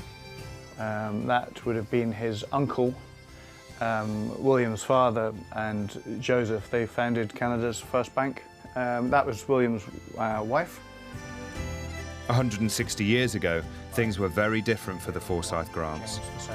Once lords of the manor, but today in dispute with the castle's new owners. You try not to let it affect you, but it's very hard not to. You just acquire a sort of siege mentality. Basically just had to hunker down, try and continue our businesses as best as we could. Maurice felt his vision of his family's proud past was fading around him. All this stuff was just sort of towed into the trees and dumped. But Maurice felt it was all aimed at him. And he has a clear opinion as to why the owners of the castle have allowed the estate to fall into such disrepair. Basically, make everything around us unattractive to anyone else to buy, and thinking that we would have to sell, he's sort of started this campaign. While the castle's owners continue to make plans for development, Maurice feels the disruption is making it hard to carry on living on the estate. Family motto, stand fast, rightly or wrongly. I've no intention of leaving Eccles Greg. That view is all I need, really. I can forget the mess and the junk being dumped behind us. The castle's owners declined to comment on any of Maurice's accusations. But all plans for the estate seem to have ground to a halt while both parties continue to object to the other. Maurice feels he is unable to move on.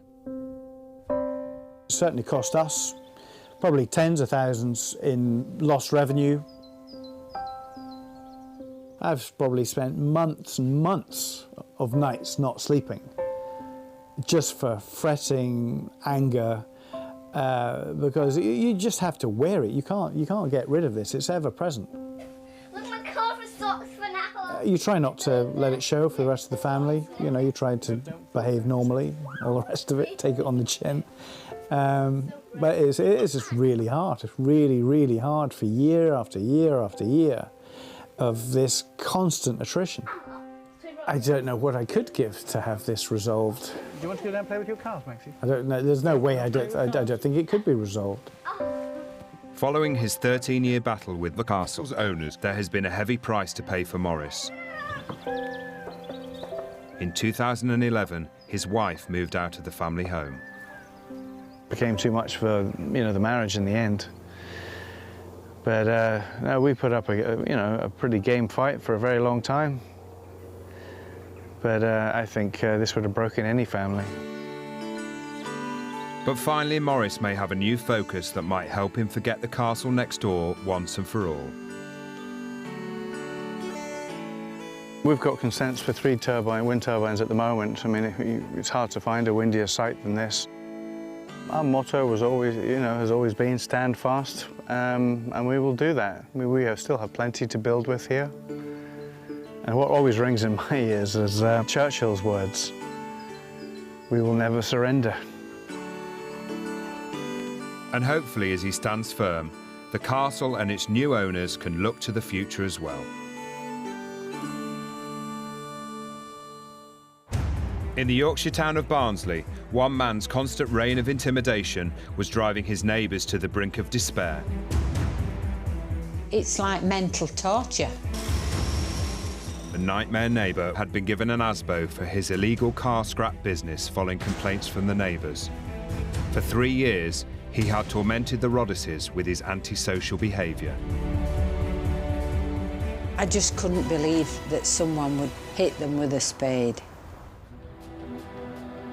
But Barry and Phyllis vowed not to be beaten. Well, the police advised us to get real evidence.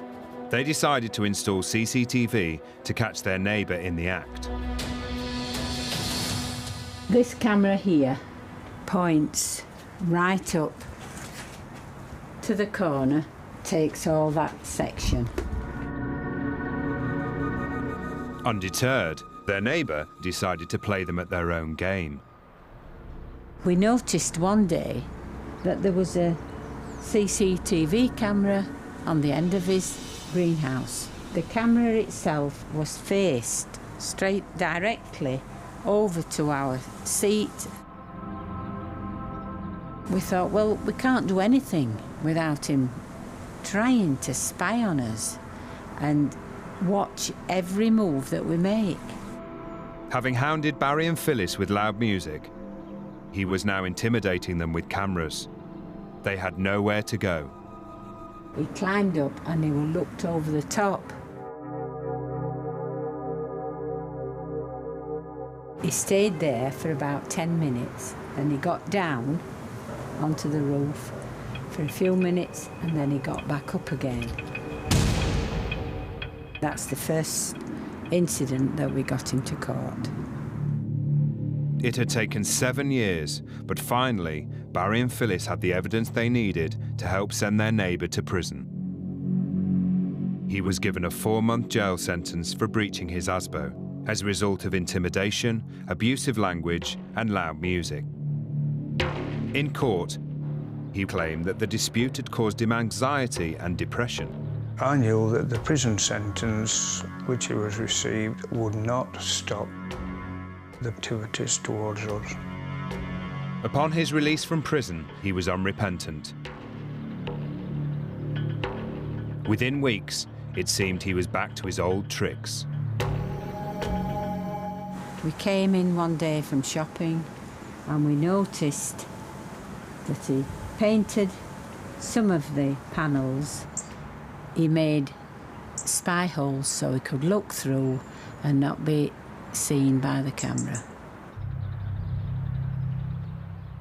That's another way of intimidating us and saying that I can still do what I want, I can still see you, and you can't do anything to me.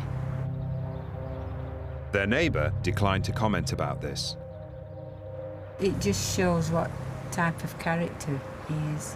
It's just everything is done. Make our life a misery. But there was even worse still to come for the couple. Their neighbour continued his intimidation. In South London, the sudden arrival of squatters next door to the Chadwicks had shattered the 40 years of peace on their quiet street. They were, in fact, in the property and obviously weren't coming out. It quickly became apparent that the couple's privacy was being invaded by these unwelcome arrivals. Down there is my garden, which is, from that wall there, is barely 20 feet away. It's probably 22 feet high. And the squatters would invariably walk along that wall there or on the flat part near where the glass is situated. I have the curtains closed a lot, so if they are there, I don't, and they don't see me. But as the squatters became more comfortable at home next door, Richard and Philomena heard and saw a lot more of them. Sometimes they would put their sunbeds there or just sit there, or even from there. It's not a very nice feeling. They're staring into our bedroom. Not to mention the constant bongo bashing. I'd hear music coming from their back garden, so much so that I had to shout at them. They'd be banging on their bongos, there'd be possibly music from a trumpet, flutes, a flute, other instruments that would make a noise. Sometimes it'd be in the early evening, not in the daytime. Sometimes 10 at night. Sometimes 10 at night, but then I couldn't see them. In the end, it got irritated. I just closed the door, closed the kitchen door and tried to block the noise out. It was irritating. I mean, what would you do? You just want to be quiet. And out there enjoying themselves, and we're in there annoying ourselves. Fed up with the constant disruption, the Chadwicks went to the council. They've been told, in no uncertain terms, if they continue making a noise, any noise, and if they're made by instruments, they would eventually come down and take their instruments away from them. The squatters were served a noise abatement notice. But they were here to stay, making themselves more at home and even posting images on the internet. I think somebody's playing a bongo there, somebody's playing something. It's very difficult to tell, but they're obviously playing some kind of music there. And look at the state of the place underneath there. Oh my, what's that? What is that? Getting a bit scared now what we're going to see. But they're on top of the world there, aren't they? They give you everything. Of the world, yes. They're on top of the world, paying nothing, and they're getting our south of France suntan at the same time. Philomena began to spend less and less time in her beloved garden. It soon began to wither as the couple locked themselves inside. I feel very sad that the garden looks as it looks, very bare, when I think over like 40-odd years of digging it and working it, planting roses and other flowers, always look lovely, always pretty. So at the moment I'm living on memories of the garden, happy memories. At the time, squatting wasn't a crime, and the only way Richard could hit the squatters was with a noise abatement notice. To be fair, they have been a bit quieter, I think, when they were served with the notice. But it wasn't just the noise that was getting under the skin of the Chadwicks. The rubbish is along here. It's usually piled up to about this height. And it starts here and extends along here. And usually on a, I don't actually see them do it, usually on a Tuesday evening, they start bringing it all out from the garden. Everything gets piled up all along here. And the council, every Wednesday morning, come along and take it away. If I left that rubbish outside my house, or even one bag near my bin, they won't take it away. How's that fair? And I'm paying my rates, and they pay nothing. It's all one-sided. Coming up, with no end in sight to his squatting hell, Richard ramps up the fight. As far as we're concerned, we're not going anywhere. I'll stay there with my neighbours. And in Yorkshire, the Nightmare Neighbour is up to his old tricks again. Our old fence had been ripped apart. I just stood and cried.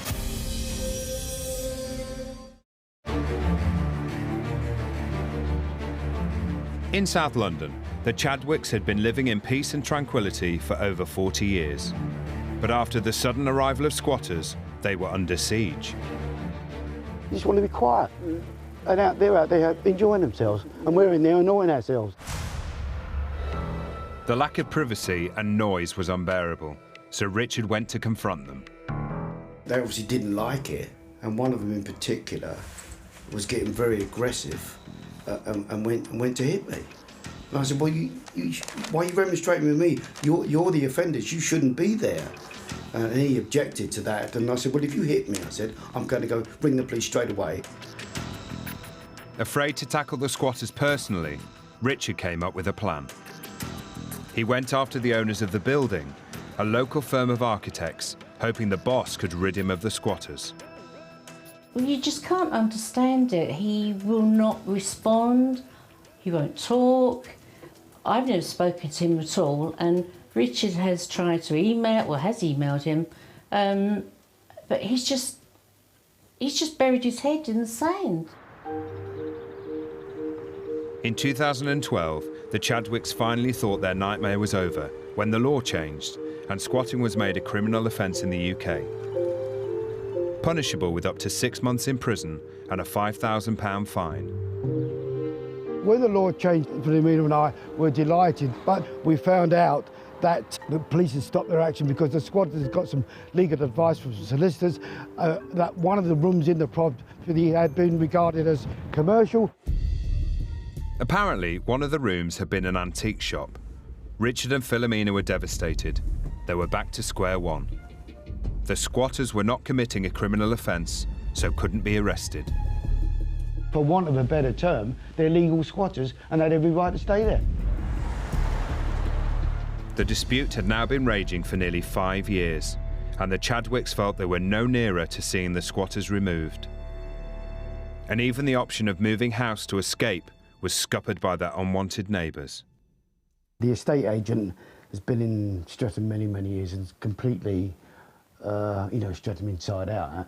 And he didn't even have to come down to the property. He knew exactly where it was. And he did confirm to me in writing that in view of the squatters living next door, it's a different ball game as far as valuation is concerned.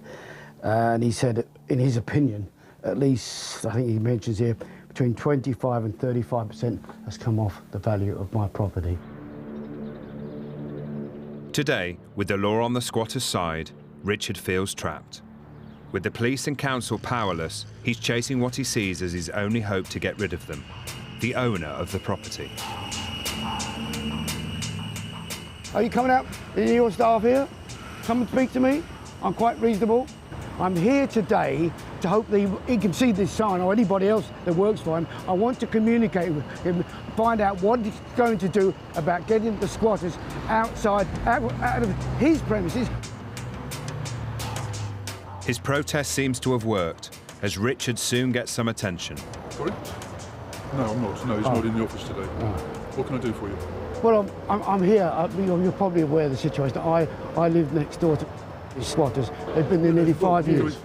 I've told you. First of all, they're not these squatters. They're squatters in the property we own. We've been trying to get them out. These squatters. Don't give me that. They're squatters. We did not put them in there. We know you know that. Come on, let's be reasonable. Who put them in there? Nobody put them in there. They chose themselves. But he's done nothing about getting them out. We've been trying to get them out. The architects still pay rates on the property. However, they can't enter the building legally after the squatters changed the locks. The company owner has said he wants them out. As for the squatters, they remain defiant, with one saying, "We're not doing anything wrong. This is a commercial property." The Chadwicks have vowed to fight on. Can you see my sign? All I want to do is talk to you. The problems will always remain until the law is changed or the squatters move their own accord or the owner does something about it, because I can't do anything about it. There's a much, much bigger picture, which is the squatters and getting them evicted. That is our main goal. That's our only goal. That's all that's left. So for now, they are stuck with their nightmare neighbours next door.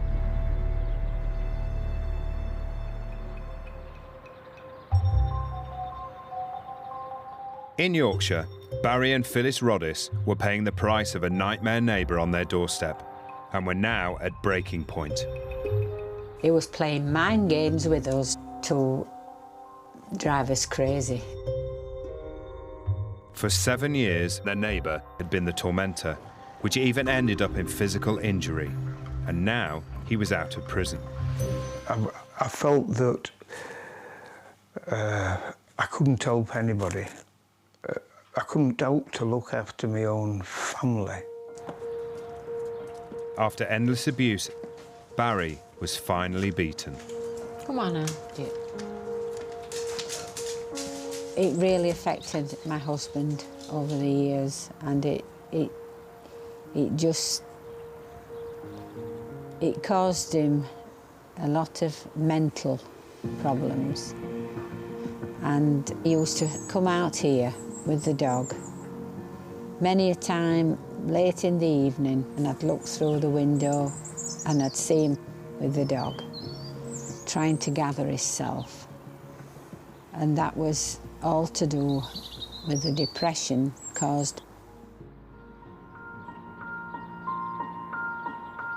I think it reached its lowest ebb when I went through into our bedroom and he just broke down. And he was really, really crying because he just couldn't cope with any more pressure. It was depression. I couldn't do anything at all. I'd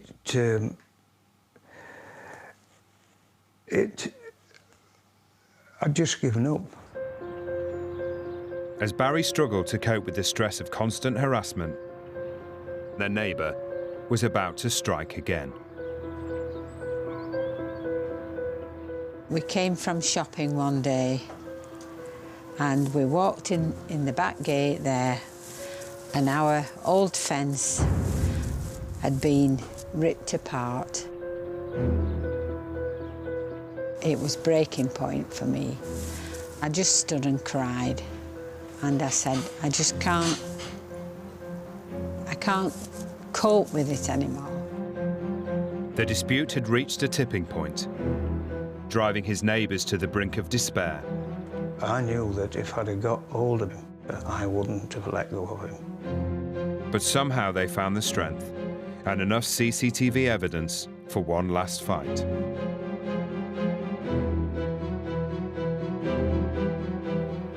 He was arrested and bailed not to come back to his property. In May 2013, their neighbour was found guilty of 5 breaches of his ASBO, including harassing Barry and Phyllis, of photographing them and damaging their fence.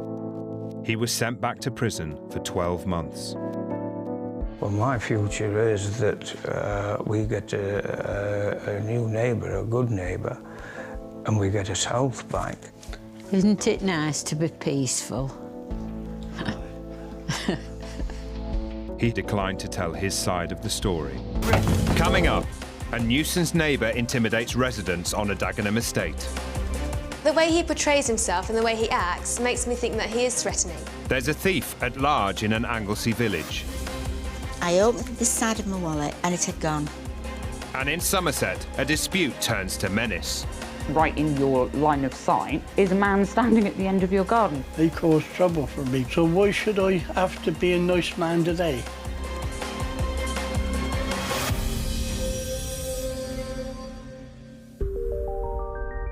If it's peace and tranquility you're after, you'd think the rolling hills of Somerset would be the perfect location to set up home. Surrounded by farmland and country parks, the elegant properties in the market town of Yeovil were the only choice for one growing family. We liked the house, we really liked the house. The place was Victorian and it was original. We loved that era.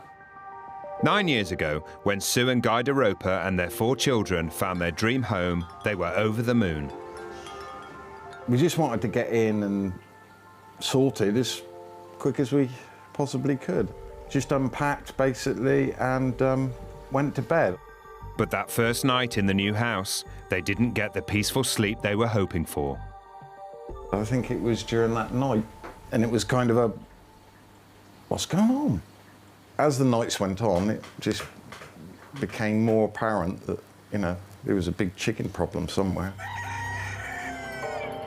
Although the DeRopers could hear chickens, at first they weren't sure where they were. It's very difficult to find out where the source of it was coming from. But luckily, one of the neighbours sort of introduced herself. She took us into her house and showed us her back garden. It was then that we discovered who owned the chickens. What was meant to be their dream home was now turning into a nightmare. We've got this lovely place that we're in, accommodating everyone, everyone's comfortable, but what have we done?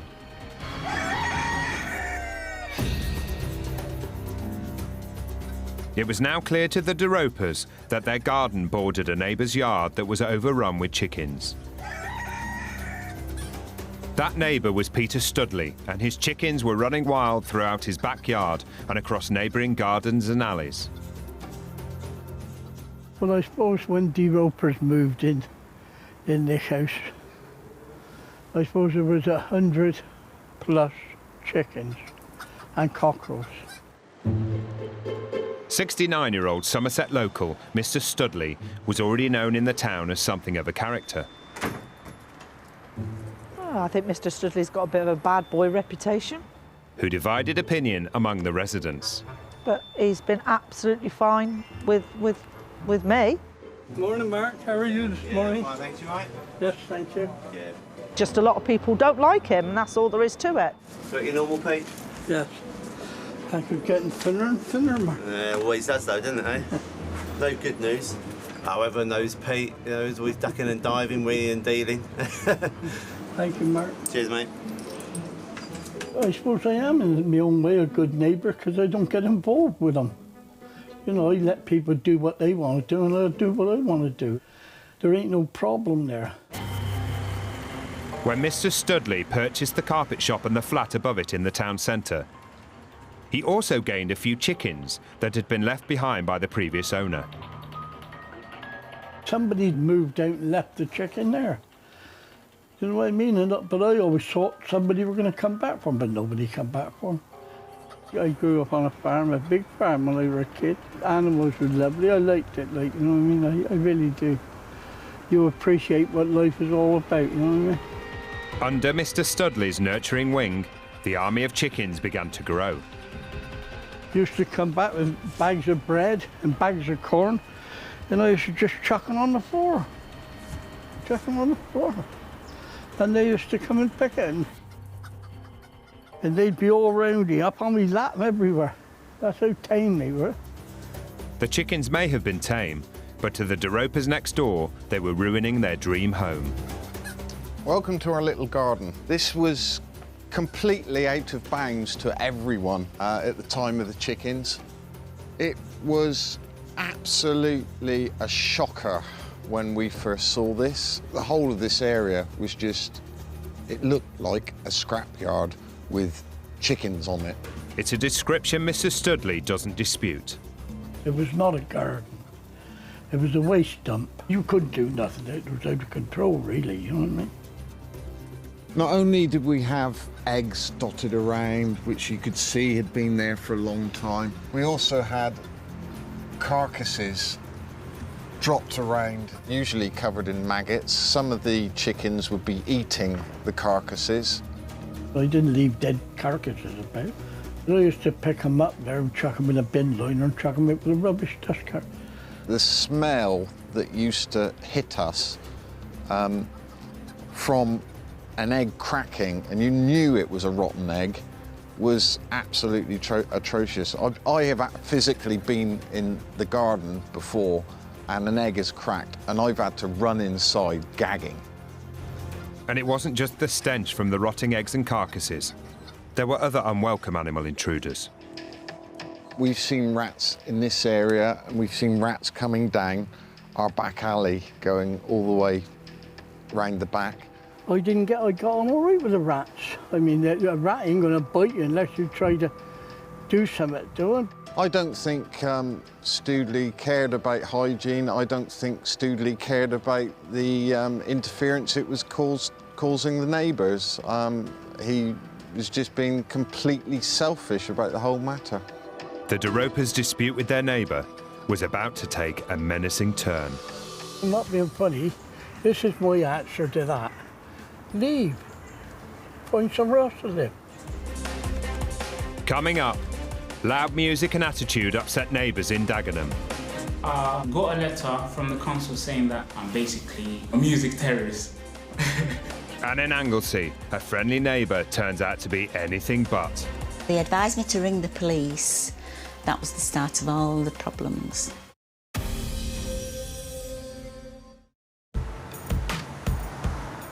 For many householders, living in close quarters to neighbours is a fact of life. But for residents on a Dagenham estate, including one who asked not to be identified, it was totally unbearable. You live in a commercial block of flats. They're not brilliantly made. They have quite thin walls.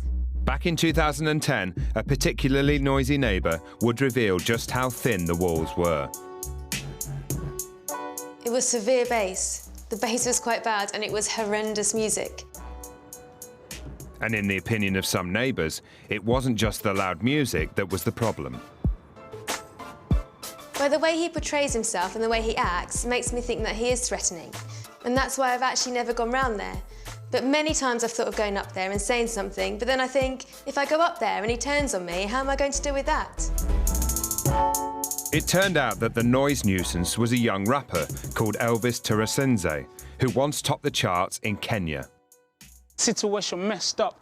Was mum's words early morning getting dressed up. I stretched out, flat broke, and guess what? Them feds nicked up my boy and said I'm next up. I've been here for what, 3, almost 4 years now. I'm called Elvis because of my dad. He used to be a big fan of Elvis. He had all the wigs and the costumes and you know, the big old records and stuff. But this Elvis turned his back on his dad's blue suede shoes in favour of more modern music. I've been to R&B, rap, dancehall. I've been through ups and downs here and there, and obviously got in trouble with the police and stuff. And at the time, I used to, you know, walk around in gangs of groups. I had a community studio where I'd go there and make music. So I saw that studio as a way to make me better. But for his neighbours, this rapper's love of making music wasn't doing much to improve their situation, especially when he began making it at home. Got myself a job and worked there for a few months, saved up a little bit of money, and I started buying my equipment. Obviously, I needed the speakers and I needed the mixer to mix and normalise my beats and stuff. And yeah, I needed a microphone, obviously, to record my sound and stuff and mix it up. Elvis was creating music and uploading it onto the internet in a bid to get discovered. I've been through the ups and I've been through the struggle and I've been through a mad emotional roller coaster. I'll play my music around probably 6 till probably 11, around them times, because I know that's the times that I can't play music past 11 o'clock because it's written in black and white in my tenancy agreement. If I'm playing music then I have my music in my headphones and I'm either producing or just laying out some vocals, and that's it. Although Elvis swears he didn't make noise after 11 p.m, his neighbour disagrees. Sometimes it wouldn't start till 1 a.m, so you'd think, oh yeah, peace and quiet for one night. And then suddenly, when in bed, it would start and you'd be like, what? She immediately complained to the council and the rapper received an official visit. I had a knock on the door, and obviously there was this guy from the council. He said he was from the noise nuisance team, whatever they're called. This was like 6 o'clock in the evening. I opened up the door and he must have said to me that he must have had a complaint from a neighbour that I was playing loud music. Obviously, I turned down the music at the time. And few weeks after, probably 3-4 weeks later, I got a letter from the council saying that I had been causing a nuisance all through and I'm basically a music terrorist. The neighbour had continued to complain to the council about the noise, but despite their letter, Elvis didn't appear to be taking them seriously. He was one time outside. The music had stopped, so he was on his balcony. I actually heard, I will go a cappella, and he started rapping to himself and his friends. It's something Elvis denies. Rap with my mates on the balcony to annoy my neighbours. I mean, come on. I might as well just go and do a show or something. By now, though, Elvis had become public enemy #1 and will get another unwelcome visit. I opened up the door and I was the guy from the council because he had his badge on. It looked like the rapper was about to be unplugged. In Somerset, the De Roper family were dealing with their own noisy neighbours. Some people might think, well, you get used to it, but you don't. But these noisemakers were of a feathered variety. Every cockerel that crows are like fingernails down a blackboard. A row was brewing over neighbour Peter Studley's 120 chickens running wild in the backyard next door to the DeRopers. The thing is about chickens, cockerels and stuff like that, it's not constant, it's sporadic. Your body tends to put itself in a full sense of security and you relax, and then suddenly it's and you're like, there it goes again, and you can't get away from it. The DeRopers' lives were becoming unbearable. As far as your eyes could see in this whole area, there was nothing but chickens. But despite the DeRopers' complaints that the chickens were making their lives a misery, their owner Peter Studley disagreed they were a nuisance. No, I never had no difficulties sleeping with them. They never used to make no noise in the middle of the night anyway. For the DeRopers, though, the chickens were making every part of their home life a nightmare. Well, the pressure it was putting on us is we actually felt like caged animals. And you looked out the window and there were some animals out there that had the free roam. So we were the ones that were being caged when it was actually the cockerels that should have been caged. Living next door to over 100 chickens had become a hellish nightmare. But next door in his flat, this is my bedroom in here. Their neighbour still didn't think there was an issue. These suitcases, all full up with clothes that I never chuck nothing away, because I might need it one day. And this is my videos, mostly train videos, engines, steam engines. I'm very happy here. I've no worries and I'm happy. Mr. Studley may have ignored their complaints to him about the chickens, but the DeRopers weren't prepared to give up on their dream home. We decided that the house was lovely and we shouldn't be put off by an aggravating noise. Believing that their neighbour wasn't properly looking after the chickens, the DeRopers reported them as being maltreated. When we originally contacted the RSPCA, we were hoping that they'd see the state of the land over there and actually rehome them, give them to somebody in the country who was quite happy to look after all these chickens and cockerels and give them a proper life with proper food and proper facilities for a happy and healthy life, not leave them in a fly-tipping yard. Unfortunately for the family, the authorities decided Mr. Studley hadn't been neglecting his chickens. When the RSPC lady used to come, she said, oh, well, they were looked after. So, I mean, they had running water, they had plenty of food, you know, and plenty of room to run around on, you know what I mean? So.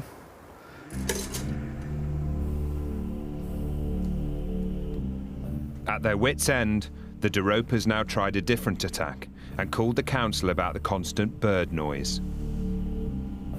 They were asked to record every cluck and crow the chickens were making. The noise in this room was absolutely horrendous. Environmental health guys gave us a clicker. Every time the noise came along, you press the clicker and it recorded for a certain amount of time.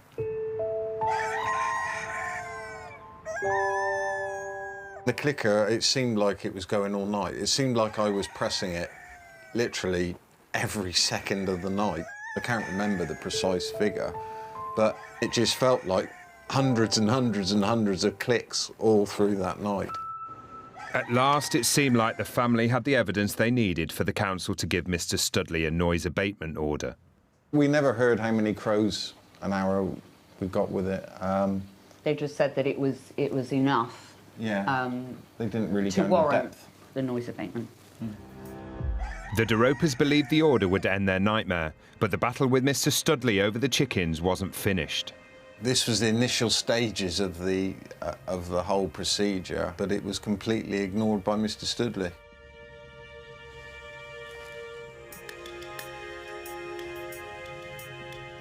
Nobody gave me this abatement order, I found it. Right? And I chucked it straight, looked at it and laughed and chucked it in the bin. A joke. I thought it was a joke. At that point, you know, environmental health probably didn't know which way to turn. So rather than everything being sorted, it just went on and on and on. With the official order falling on deaf ears, in the weeks that followed, the De Ropers would see their neighbours' defiance turn to hostility. I wasn't going along with rubbish like that. I can't believe that there's such a thing. Neighbours should mind their own business. Indeed, they should.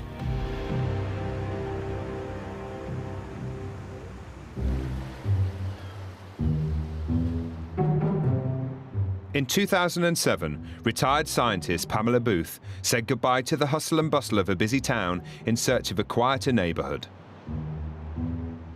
I really did need to move somewhere where I felt more comfortable, where I could enjoy the community. She relocated to a picturesque village on the Isle of Anglesey, North Wales. Isn't it friendly, the island? Beautiful place. I wouldn't live anywhere else. The people are Don't tell lovely. anybody else, girl. No. They'll all want to come. I know, I know. When I first moved, I thought, really, this is going to be home. There was the freedom to move around, there was the freedom for my 5 dogs and my 9 cats. I love my animals. Can you tell?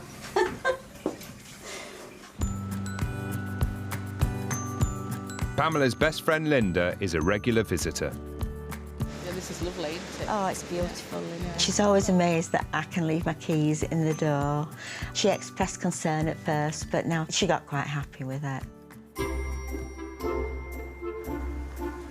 One day, the two ladies met Pamela's new neighbour outside her house.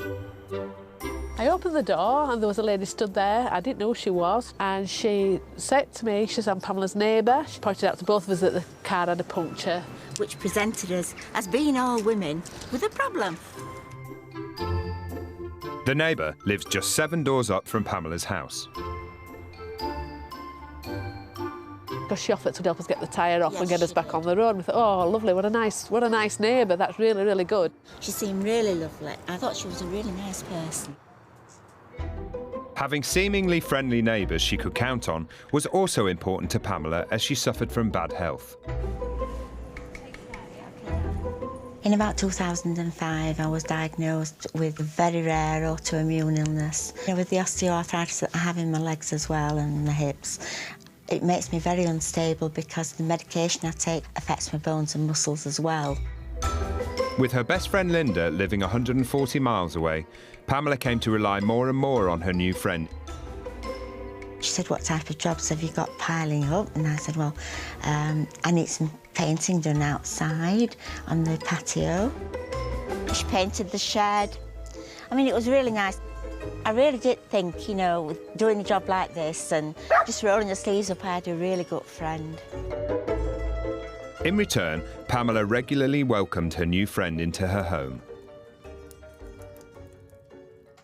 She told me, really, she was very cold because she couldn't afford the oil to put in her heating. And I said, well, you're very welcome to come and sit here, you know, with your knitting or what have you, or use the broadband connection. I really wanted to be a good friend, you know, and to help her. It doesn't hurt, does it, to help somebody every now and then? But best friend Linda wasn't so sure about Pamela's helpful neighbour. I was concerned when I found out that she'd been spending a lot of time down here, hours on end. When you said to me she'd no oil for her eating, she'd no eating on at all. No, and I actually said to you, do you feel used? And you actually said, didn't you, well, as far as I'm concerned, we're helping each other. Yeah. She's staying warm here. Yeah. As their friendship grew, Pamela became more trusting. She'd taken on board the fact that I'd leave the keys in the door. And I think she also realised if she called out, Pam, I'm here, I'm just going to use the broadband, is that all right? She just used, and I had no suspicions that she was doing anything else. But in July 2013, Pamela made a worrying discovery. So I came down the stairs to get my purse. I opened this side of my wallet where I keep my debit card, and it had gone. So I thought, well, don't panic, I'll go to the car in case it had just slipped out of my purse. I checked the front, and then I checked behind the driver's seat just in case it had fallen through. When I came back, and I rang the bank, They asked me what time I'd used it and when was the last time I'd used it, and I told him I'd used it on the Thursday, and they said, well, it had been used again on the Monday to make a withdrawal of £60 from Llangaffo Post Office. Well, I told them there was no way that could be me. They cancelled the debit card because obviously they didn't know where it was, and they advised me to ring the police. That was the start of all the problems. Pamela reported the card had been stolen, but it was what happened next that really shocked her. I received a phone call from the police. They revealed the thief was closer to home than Pamela expected, causing trouble in the neighbourhood. I am not insulting you, I'm merely asking for the truth. Coming up, in Somerset things take a disturbing twist. I never put no threats on. It was just insults. Basically, yeah. And in Dagenham, it's time to face the music. I wasn't considering no one a nuisance, so I didn't really get what they were talking about.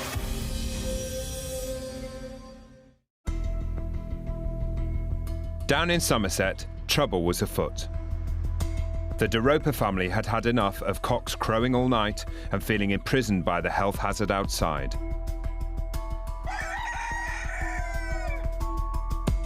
Their neighbour Peter Studley's passion for poultry had wrecked their new dream home. After they complained to the council, he was served with a noise abatement order. I thought that, well, that's it. It's all over. Yeah, how wrong was I? But Mr. Studley refused to abide by it. Nothing but a load of rubbish. For the next 18 months, their neighbour and his chickens continued life as before. But for the De Ropers, the daily disturbances and lack of sleep was tearing the family apart. It put a strain on our relationship because it ended up being just a constant battle to try and make things right. It can put you in a very, very low mood, anxious, you know, to the point you feel that you want to give up. As the dispute escalated, the De Ropers began to feel intimidated by Mr. Studley himself. Mr. Studley would be looking from that window there, which you can't see now, it's overgrown. But it always felt very intimidating. He not only had the look over all of this land, but he could see right into our back garden to what we were doing. You're sat in your living room watching your TV, and obviously my view is straight out of the back. And then all of a sudden, right in your line of sight, looking back in at you, is a man standing at the end of your garden, bearing in mind the garden's, what, 15 feet long? It's quite intimidating. Always let people know what you're about. Say, for instance, when you're down the garden, you know, just sort of have a look round and look through the window, and you see when they're out there, always behind the curtain. They cause trouble for me, basically. So why should I have to be a nice man today? Unconcerned his actions might simply strengthen the De Ropers' case against him, Mr. Studley decided to reach out to his neighbours in his own special way. We had a handwritten letter that was delivered through the door. The gist of it was like, I'm keeping my eye on you or something, and if you want trouble, you've stirred up or you've gone to the wrong person or something. It was really quite general, wasn't it? It was just a general. Well, it wasn't a hello, welcome to the neighbourhood. I'm your neighbour. I'd like to introduce myself. Please come round for a cup of coffee. It wasn't one of those. No, it wasn't. It was signed. It was P scribbled out, and then the chicken owner. Guy was quite angry when he read the letter, and he didn't want to tell me because he knew that I'd been feeling a little bit threatened. I did write a letter to the Ropers, but I never put no threats on the letter. Are you with me? I never put no threats on. It was just insults. Basically, yes. Mr. Studley may have seen nothing wrong with his letter, but its consequences would be far-reaching.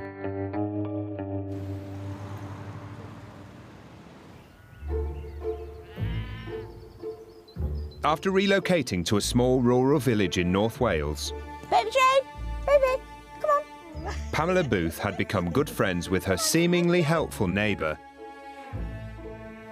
She painted the shed. I mean, it was really nice. I really did think, you know, doing a job like this and just rolling the sleeves up, I had a really good friend. But when Pamela discovered her bank card was missing and reported it to the police, her worst fears were confirmed. I received a phone call from the police saying that they'd arrested her and taken her to the police station, and they showed her footage of CCTV both inside and outside the post office at Llangafo. She was withdrawing the £60 and she was driving my car. Learning it was her neighbour who had stolen her debit card left Pamela and her friend Linda astounded. I mean, I was just shocked. I couldn't believe it. Well, I couldn't believe it, you know. We didn't want to believe it, did we? We didn't want to believe that she'd taken your card and used it to withdraw money, and that would just... Then it all just spiralled, didn't it, from there? Pamela's trust had been betrayed, leaving her in a state of shock. It just made me feel so totally numb. I have never, ever felt like that. And Pamela couldn't escape the fact that she was living on the same street as her betrayer, who has declined to tell her side of the story. I noticed many a time behind the blinds that she was looking out, and I thought, well, you know, if I'd done something like that, I wouldn't want to be looking at the person I'd done it to. You know, I thought that was wrong. Worried that the £60 might not be the only money stolen from her, Pamela decided to check her bank statements. I knew that some of these withdrawals definitely weren't mine. I cried, and that was the first time, really, I'd lost all the numbness that I'd had. And I thought, well, the best thing to tackle this is to go through them all, write down all the information I needed, where it was taken out from and everything else, and the amount. When I came to January and there was these 3 withdrawals, and then later on through the summer months there was this huge withdrawal of £180. I've never looked at anything so distressing in all my life.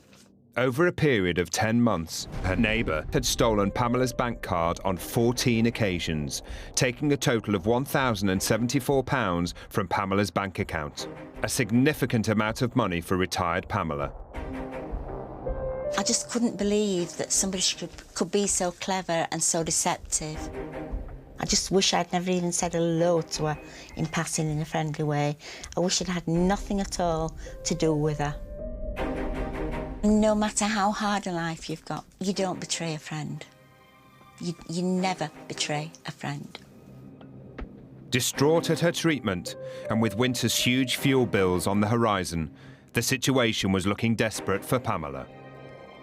Yes, my house had previously been warm, but it certainly wasn't going to be, you know, over this winter, unless I could get some more money together. In Dagenham, it was looking desperate too. Elvis was driving his neighbours crazy with his passion for music. I've been through the ups and I've been through the struggle.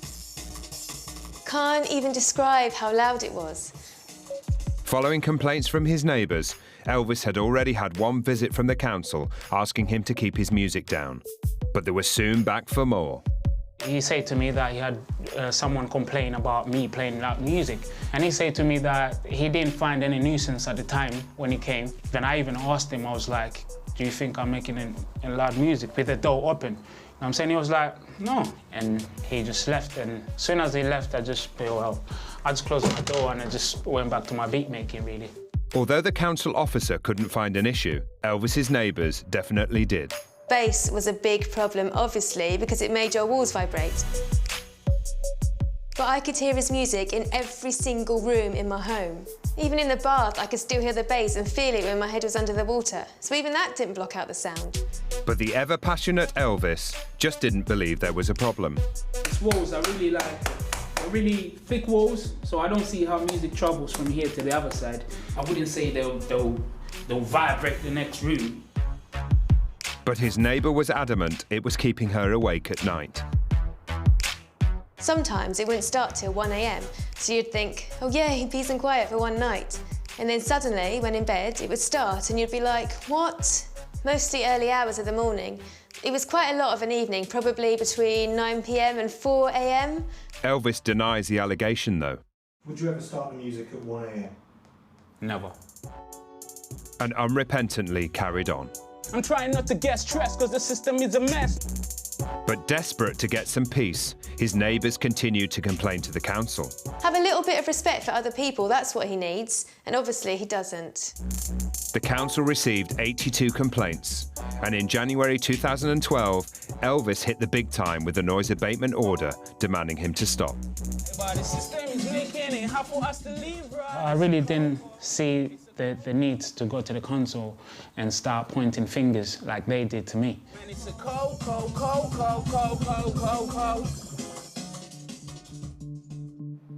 Indignant, the rapper carried on, and over the next 18 months, the council made 15 visits to Elvis's flat. I opened this envelope, and what I found in it was a letter that told me that I had to go to court. So obviously I was a little bit, because I was thinking, you know, what am I going to court for? For Elvis, it was time to face the music, and on the 13th of September 2013, he appeared in Havering Magistrates Court. I just went to court with the truth, and the truth being I wasn't causing no one a nuisance, so I didn't really get what they were talking about. He was given a 3-month conditional discharge for 3 breaches of a noise abatement order and fined £1,000. I just left the courtroom and whatnot, and I signed this little piece of paper to say that I'm going to be paying that money back every 2 weeks and whatever. Yeah, man, that was that. Elvis's music career had stalled, but for his neighbour, things were looking better. Now we stopped the music, I lead a much happier life. Now I can go to work, come home, relax and go to bed when I want. But the rapper is determined not to be defeated and has set up a new studio at his brother's house a mile away. You know, and just be coming here and still do my music as I always did. Even though it might be quieter on the estate now, at least one of his neighbours feels that Elvis isn't the noise nuisance he was made out to be. I'm next door to you. My room is obviously right next to your living rooms. I hear the music, I can hear things, but it doesn't bother me. From their point of view, I can extend it to a certain extent. I can understand why they would get angry with the noise. So if you have a studio in the middle of a residential area, certain people will get upset. But if I had an issue, I would simply knock on his door, say, Elvis, it's a little bit loud, I've got to work in 2 hours, can you please turn it down a bit? I know for a fact he would say, not a problem, I'm sorry, and he would do that. But it's when certain people think that they have to take it to higher authorities, then that's when naturally you're going to feel upset and defensive. So I fully understand his plight. Elvis is still maintaining his innocence. I know I'm no angel, neither am I Satan. But with a conviction already, he runs the risk of an even stiffer penalty in future. It's like I say, this music is my addiction, you get me? I'm addicted to it. And this music is not gonna stop ever, you get me?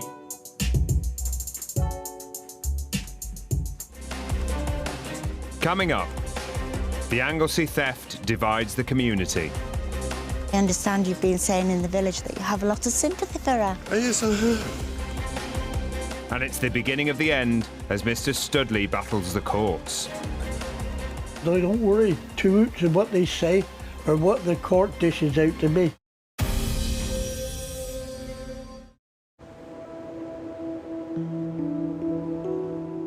On the picturesque island of Anglesey, North Wales, retired Pamela Booth had found out that her supposedly helpful neighbour had in fact been robbing her of her savings. Oil is expensive, but every year I top up my oil tank. Obviously, I was not going to be able to do that this year, you know. Yes, my house had previously been warm, but it certainly wasn't going to be, you know, over this winter, unless I could get some more money together. On the 31st of October 2013, her neighbour pled guilty to 14 counts of fraud by false representation. She was given a 12-month community order and 100 hours of unpaid work. She had to pay me back the full amount. It was decided at the court at that time that she would pay the money back at £5 a week. The thought that somebody can gain so much from taking so much from somebody and then get away with paying £5 a week. To me, that is a slap on the wrist. And bearing in mind that I have an incurable, life-threatening illness, and it's going to take her over 4 years to pay this money back, well, I could be dead.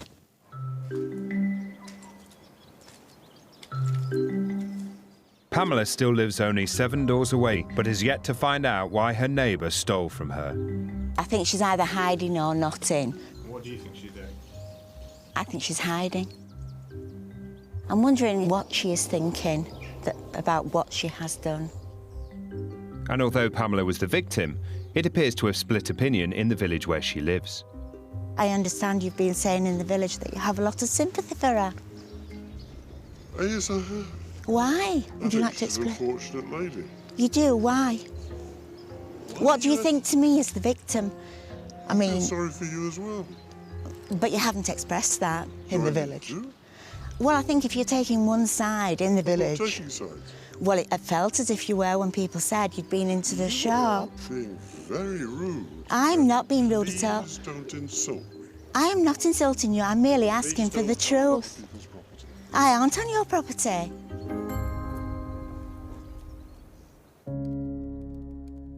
Well, obviously, I'd known all along that I was never going to get the money back. It was only going to be a pittance every week. And I was really worried about how I was going to manage to fill my oil tank. And I had such a lot of bone and muscle pain with being cold. And then the phone call came. After seeing a newspaper article on Pamela's troubles with her neighbour, a local couple decided to anonymously give £500 to help her through the winter months. Could have danced in the street if I'd have been able to. I really could. Really, really restored my trust in people.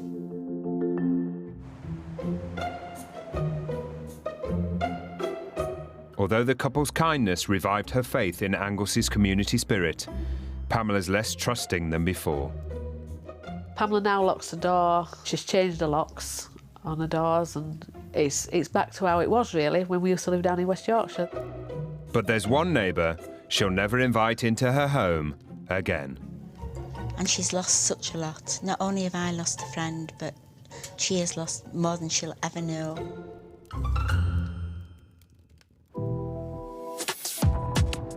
In Somerset, the De Roper family had moved into the home of their dreams, only for it to turn into 4 years of chicken hell. It was hideous. It was absolutely hideous. But the problem became more than just the chickens, when their owner, Peter Studley, made direct contact with his neighbours by writing them a letter. The gist of it was like, I'm keeping my eye on you or something, and if you want trouble, you've stirred up or you've gone to the wrong person or something. That was the final straw for the De Ropers, who reported Mr. Studley's behaviour to the South Somerset District Council. He was ordered to appear before a magistrate to find a solution to the dispute and the chicken problem. It looked like the De Ropers might get rid of their noisy neighbour.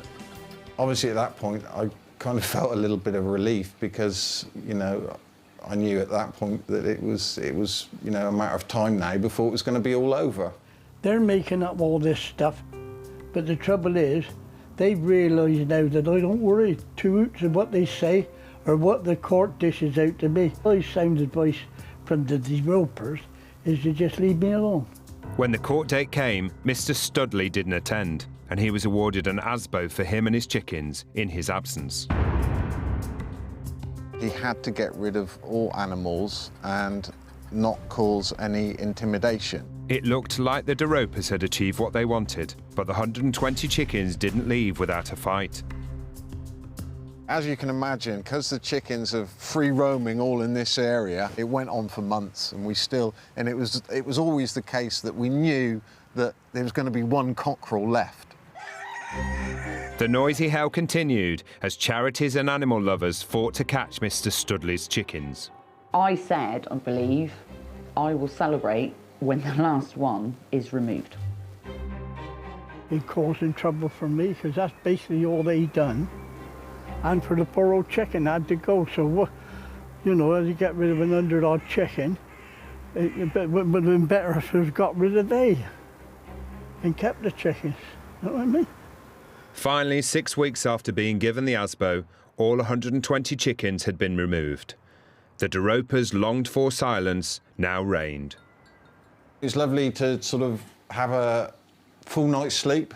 The area outside where they were, it's all full of birds and, you know, nature. And probably for the first time in a few years, we were able to sort of go outside and drink tea and coffee in the morning when we get up in the sun in the garden, which is absolutely brilliant.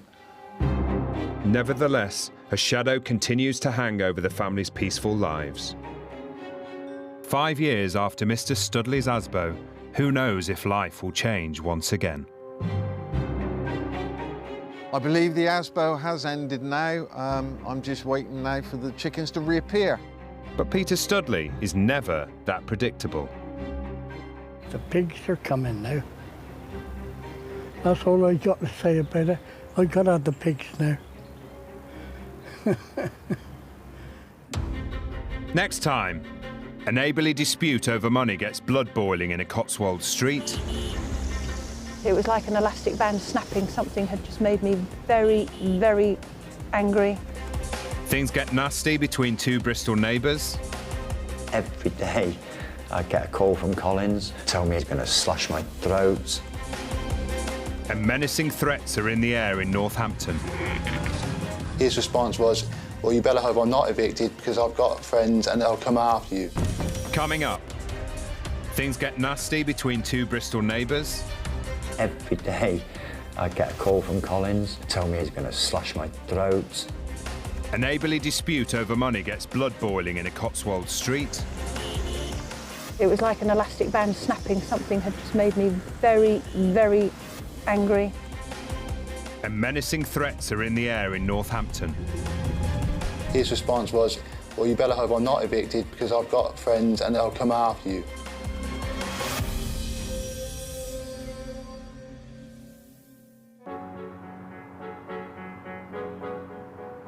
In Bristol in 2010, former soldier Tim Wrigley had a new neighbour move into the flat next to his.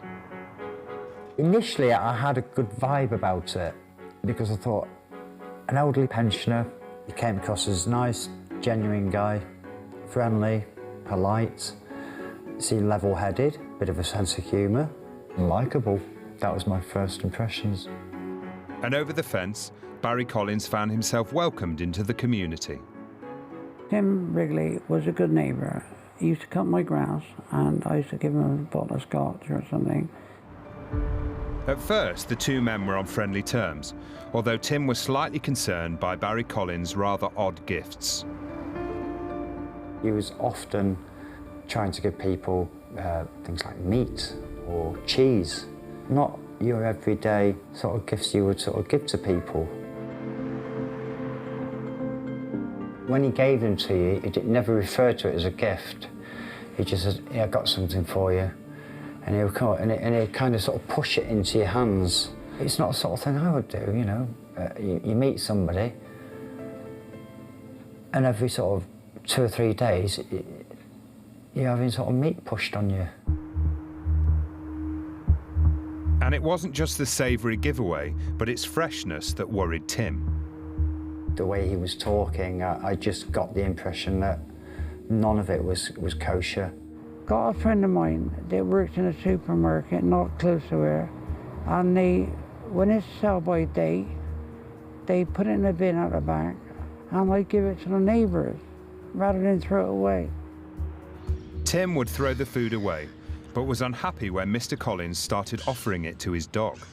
I would reach over and bang his door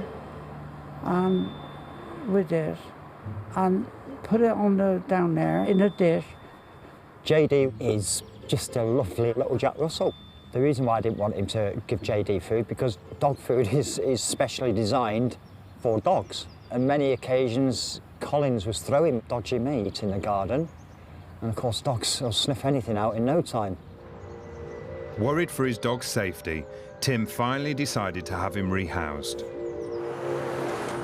But the unwanted meat was by now tempting unwelcome visitors. It was attracting vermin. He'd be putting it in his bins. As soon as I opened my front door, it'd be absolutely humming. It's the stench of rotten meat. The smell would just hit you, and you'd smell that meat smell for days. The out-of-date gifts were not the only problem Tim had with his neighbour, though. It started off, do me a favour, he'd ring me up, I can't get down the shop, my legs are hurting, go down the shop for me. And a couple of occasions I did, but then it became more regular, and then it became every day. And I said, no, Barry, this is taking over my life. I'd ask him to get me papers and a couple of beers and a loaf of bread. He'd do that, but for that, I'd give him a small bottle of whiskey or something, that's all. Once Tim started saying no to Mr. Collins' request for errands, dealings with his neighbour soured. The threats started coming in towards the car because I wouldn't go to the shop. You watch your car tonight. The nastiness about it. It wasn't, I'm going to burn your car out tonight. It was, look out for the glow out the window tonight. Things like that. No, never. I don't threat. I don't make empty threats. If I threatened to do it, I would have done it. Mr. Collins denies the accusation, but in the weeks that followed, it wasn't just his neighbour that was putting Tim on edge. Barry appeared to have several visitors, and they were often hanging around in his garden. One day I happened to go in my kitchen, and I just happened to look out of my window. I just happened to have my camera, and I took this picture, and I thought, why is that man passed out on my grass? And then that's when I noticed a can, and I thought, yeah, he's passed out. So I got the photos that I want. I went up to him, I kicked his foot, and I slung him out the garden. Although the man didn't identify himself, Tim believed him to be a friend of Mr. Collins. In the following weeks, encounters with his neighbour would become increasingly terrifying. Every day I'd get a call from Collins, tell me how much he's going to get me done, and he's going to do me for this, he's going to slash my throat. Coming up, a financial dispute destroys neighbourly relations. We became very, very worried that our money was not safe. And a Midlands mum takes matters into her own hands. I go around banging on the door. You have to tell me sometimes, don't do that, Mum, we're going to make it worse.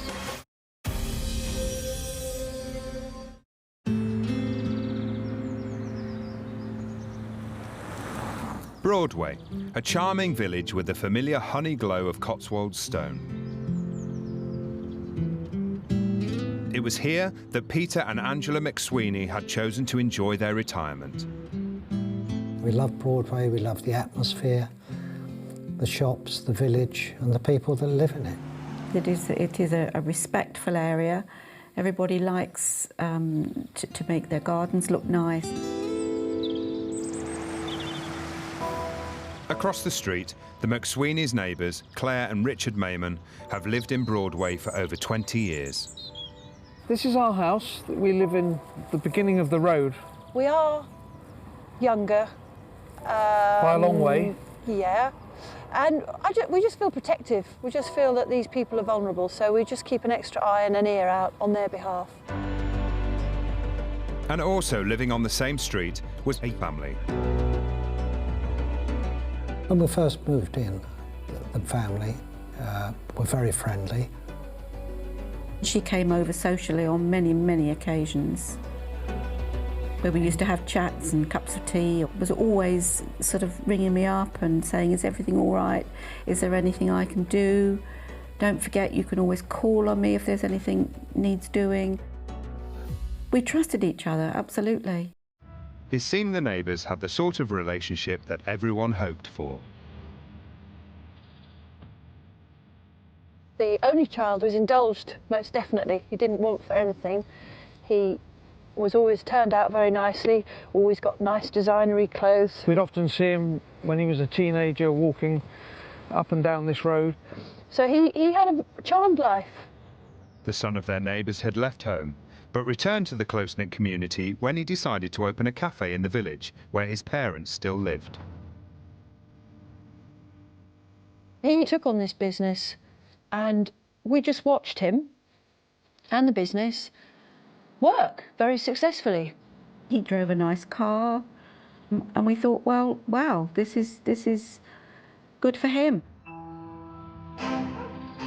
With business appearing to be going well, in 2010 he turned up at Angela and Peter's door with a proposition.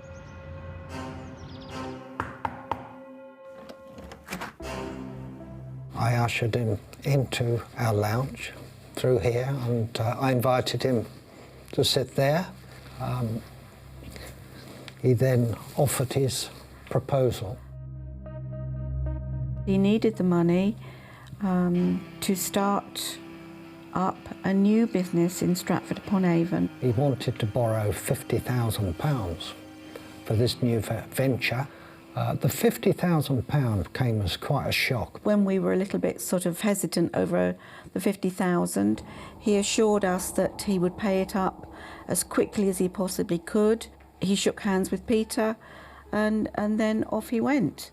We felt comfortable that we could actually loan it to them because of the friendship between us. There was no paperwork to the deal between neighbourly friends. And unbeknown to the McSweeneys, they weren't the only neighbours he'd approached. I remember sitting in the conservatory chatting to him very casually. I think we said right at the beginning, ooh, Stratford's a distance, but he was so enthusiastic and so positive, and because it was a business that we knew, you felt it was an opportunity both for him and actually for us. I suppose he not flattered us, but led us to believe that we might be part of this expanding empire. Claire and Richard also decided to lend money for the new Stratford cafe. £20,000. There was a trust between us as decent people. But less than 6 months later, he was asking for more money from the Maymans. The tone for the second loan was quite different because by then his back was on the wall, and he implied that if we did not help him with the second amount of money, then almost certainly we would never see the first. Feeling they had no other option, the now increasingly concerned Maymans agreed to 2 further loans to their neighbour, totalling £50,000. We became very, very worried for this business that he had embarked on in Stratford, and that our money was not safe. They were right to be worried, as the Stratford cafe appeared to be failing, pushing neighbourly relations to breaking point. We were advised that the bailiffs had gone in. The Maymans and the McSweeneys, each family still unaware the other was involved, were walking headlong into a hopeless ordeal. They'd taken all this money from us, and all because we were helping somebody. In Bristol, Tim Wrigley's refusal to do errands for his neighbour or accept his unwelcome gifts had severed a fledgling friendship and quickly escalated into threats. The nastiness about it, it wasn't, I'm going to burn your car out tonight, it was, look out for the glow out the window tonight, things like that. But little did Tim know things were to take another bizarre turn when his neighbour Barry Collins lit a bonfire. Went downstairs, opened the front door, and straight away I was hit in the face with the smell of burnt, rotten, stinking meat. It was a really bad sort of fleshy burning smell. My car was on the driveway covered in ash. Around there, most people are smoking weed and drugged out of their minds, and I had lit a bonfire to get rid of the rubbish. Frightened by the threats and disruption, Tim reported Mr. Collins to the authorities, who paid him the first of many visits. He wouldn't say anything to me face, because he was scared of me. When I was 20 years of age, I'd have punched his head right off his shoulder. I mean it. And as the days went on, his neighbour's threats escalated. Every day I'd get a call from Collins. He'd leave me loads of abuse, leave me nasty messages on there, on the phone, tell me how much he's going to get me done and he's going to do me for this, he's going to slash my throat. I was getting these phone calls every day. So do you think I'm really worried about killing him? I don't mind lying on a cell all day watching telly for nothing. No. And decent food and decent neighbours. Sure. Eventually, on the 8th of November 2012, Mr. Collins received a visit from the police that would bring the situation to a head. There was a big row here one night, and next day I had a lady from the council, 3 PSOs and a sergeant. The door was open and I just walked straight in, and I was quite rude to this lady. I just didn't like 5 people walking into my place. Barry Collins was served with a court order on the spot. The court ordered that Barry Collins is forbidden from interfering or engaging in any way with Timothy Wrigley, verbally abusing, physically assaulting or threatening to assault Timothy Wrigley, or threaten to cause damage to any property owned by him. It says, if you do not obey this order, you will be guilty of contempt of court and you may be sent to prison. I mean, how clear is that? I was just elated. I thought, this could be the start of something good now. I just thought that would be the end of it. But Mr. Collins' response wasn't quite what Tim was hoping for. No, when I got the injunction, I wasn't particularly fussed because I knew in my mind I really hadn't done the things they said. They took me to a civil court and fined me £1,000, which I've paid on direct debit, £20 a week. Having absolved himself with a cash payment, Tim says Mr. Collins ignored the court order. Desperate to prove his neighbour was breaching his injunction, in the days that followed, Tim came up with a plan. I was told by authority that they will not act unless I've got proof, and that's what I did. I documented every bit of evidence that I could. Up in the Midlands town of Northampton, mother and son, Valerie and James Loney, had enjoyed 6 years of peace and quiet at their town centre flat. It was like a breath of fresh air. It was a nice new building, really friendly neighbours. This is it. This is our home. A full-time carer to Valerie, the last thing James wanted was anything to undermine his mother's already fragile health. You just want somewhere nice and peaceful that you can just kick back and enjoy at later years. But the arrival of a new neighbour was to make that virtually impossible.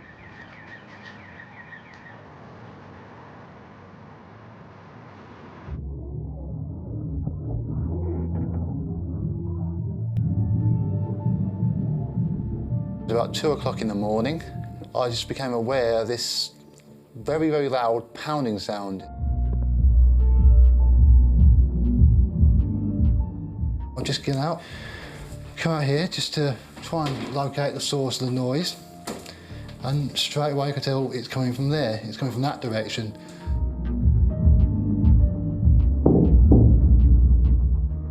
You couldn't make out what music it was because it was just thumping. You could almost feel it coming through the wall. It was incredibly loud.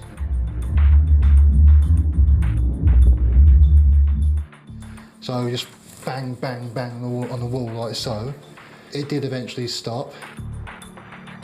I met my neighbour the next day. There was a knock on the door, so I went to answer it, and there he stood. He said he was very sorry and he thought it would never, ever happen again. James felt reassured by his neighbour, but it wasn't to be the last time he'd lose a night's sleep. And then it happened again, and then it happened again, and then it happened again. This has been going on now for a whole year, and it's been non-stop since. And the disturbances weren't just after dark. From first thing in the morning and often throughout the night, it was unrelenting.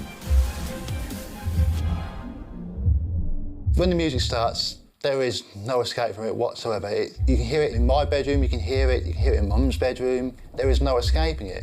It's been going on since 9:30. This wall backs onto his flat. It's right through there, so the sound just comes right through like that. In the Loney's small flat, the effects were felt everywhere. There's no escaping it at all. It's just constant, just bang, bang, bang, bang, bang, and there you go. Shocked by the constant barrage from next door, the Loneys appealed to the Housing Association. Housing Association don't want to know. They don't seem to do nothing. They don't. But the Housing Association claimed they did try to help, advising the Loneys to keep a record of the disturbances, to build a case against their noisy nightmare neighbour. In January 2013, 2 months after the nightmare began, James came up with an idea. I realised at this point that I couldn't, at that point, prove anything that I was saying. So I thought, OK, I'll get my camera out, I'll film it. Probably usually start filming from inside here, so you could see that the noise was coming from this room. Then I'd open the door, I'd come out just to film up and down the hallway.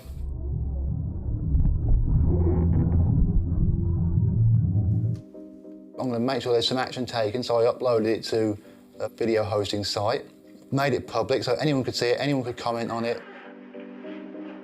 Every time I'd send a link to the Housing Association so that they'd know this is what we're dealing with. Just to give you a sense that you can hear in every single room, from the hallway right through to the living room.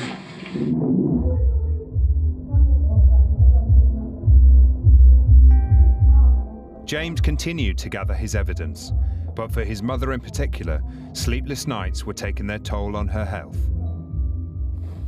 You're just so tired, you're just so tired and fed up.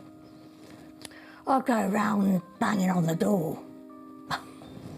Well, he has to tell me sometimes, don't do that, Mum, you're going to make it worse.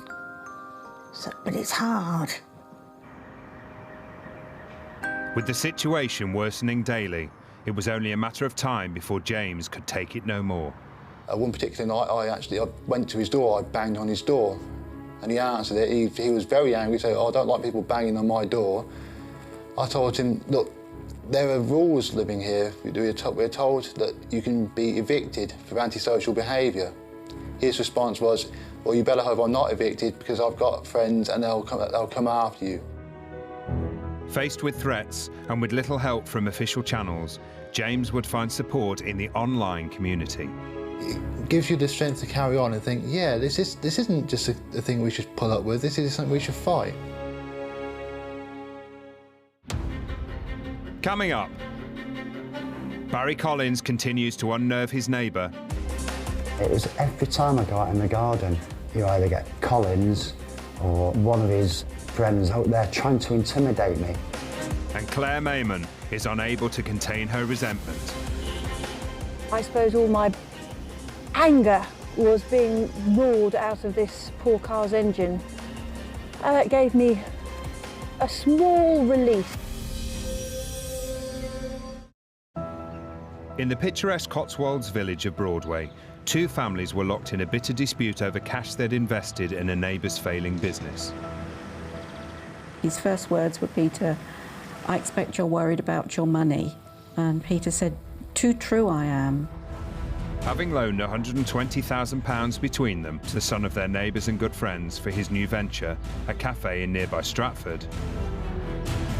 He led us to believe that we might be part of this expanding empire. Relations between neighbours were now under strain as the business proposition struggled. There was one occasion she came out from her house and she put her arms out to me and I put my arms out to her and she said, it's going to be all right, it's going to be all right. And I said, well, I do hope so.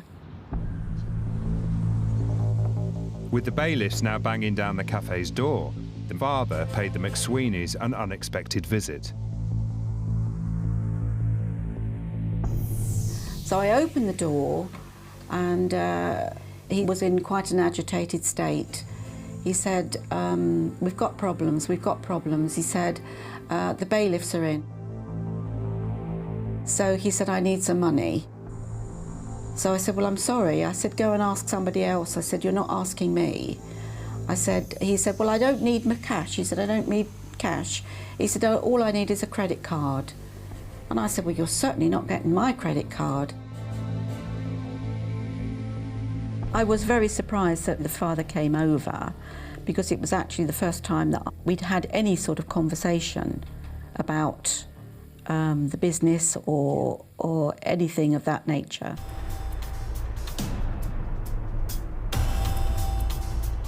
Fearing for their £50,000 investment, Peter and Angela decided to go and check out the Stratford Cafe. And we were walking down the street towards the restaurant, and we saw a big white van outside. And Peter turned to me and said, oh, they're not having a refurbishment already, are they? And then, of course, when we got nearer, we realised that the cafe was in fact being evacuated. Peter walked over to the front door of the restaurant. The father came out to speak to him. I think his first words were, Peter, I expect you're worried about your money. And Peter said, too true I am. And he said, well, you'll get paid. He said, I don't know how. He said, but you'll get paid.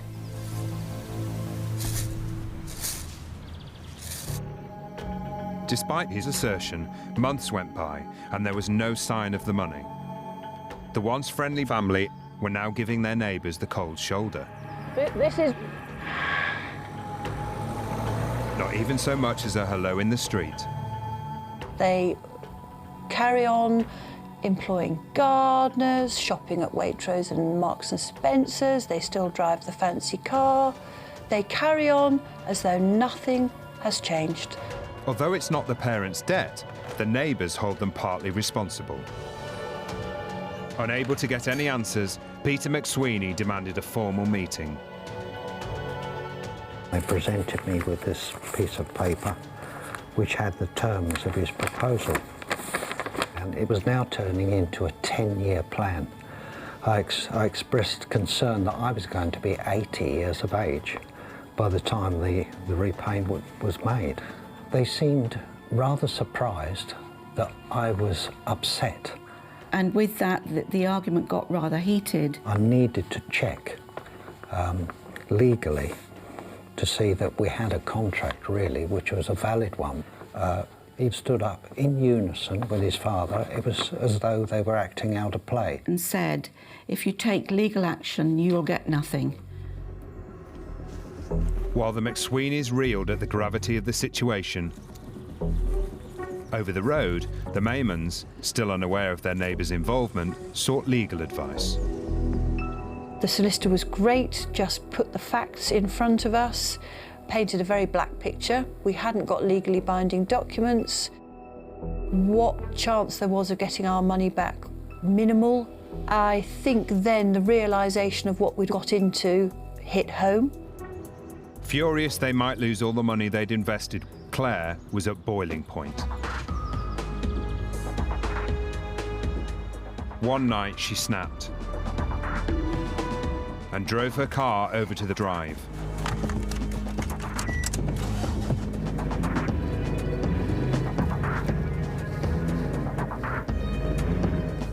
I suppose all my anger was being roared out of this poor car's engine. Long enough to make me feel a bit better, long enough to see the parents running from window to door to door to window to try and work out who and what was going on the drive in front of their house. It gave me a small release. It was like an elastic band snapping. Something had just made me very, very angry. I couldn't do anything else, but I could do that. But her actions would make Claire feel better only temporarily. Oh, hi, Peter. Hello, Angela. Richard. Come in. Thank you. In the weeks that followed, the Maymans and the McSweeneys would finally find out that they'd both invested in a seemingly doomed business. Hiya, Peter.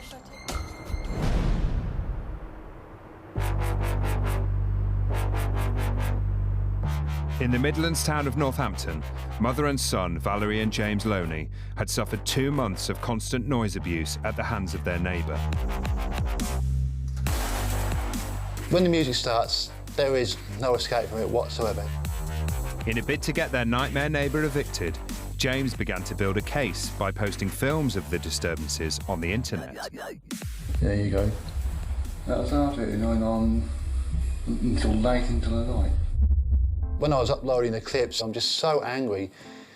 And it's almost like a release, like this is a way for me to show this is what's happening. I can get one up on him.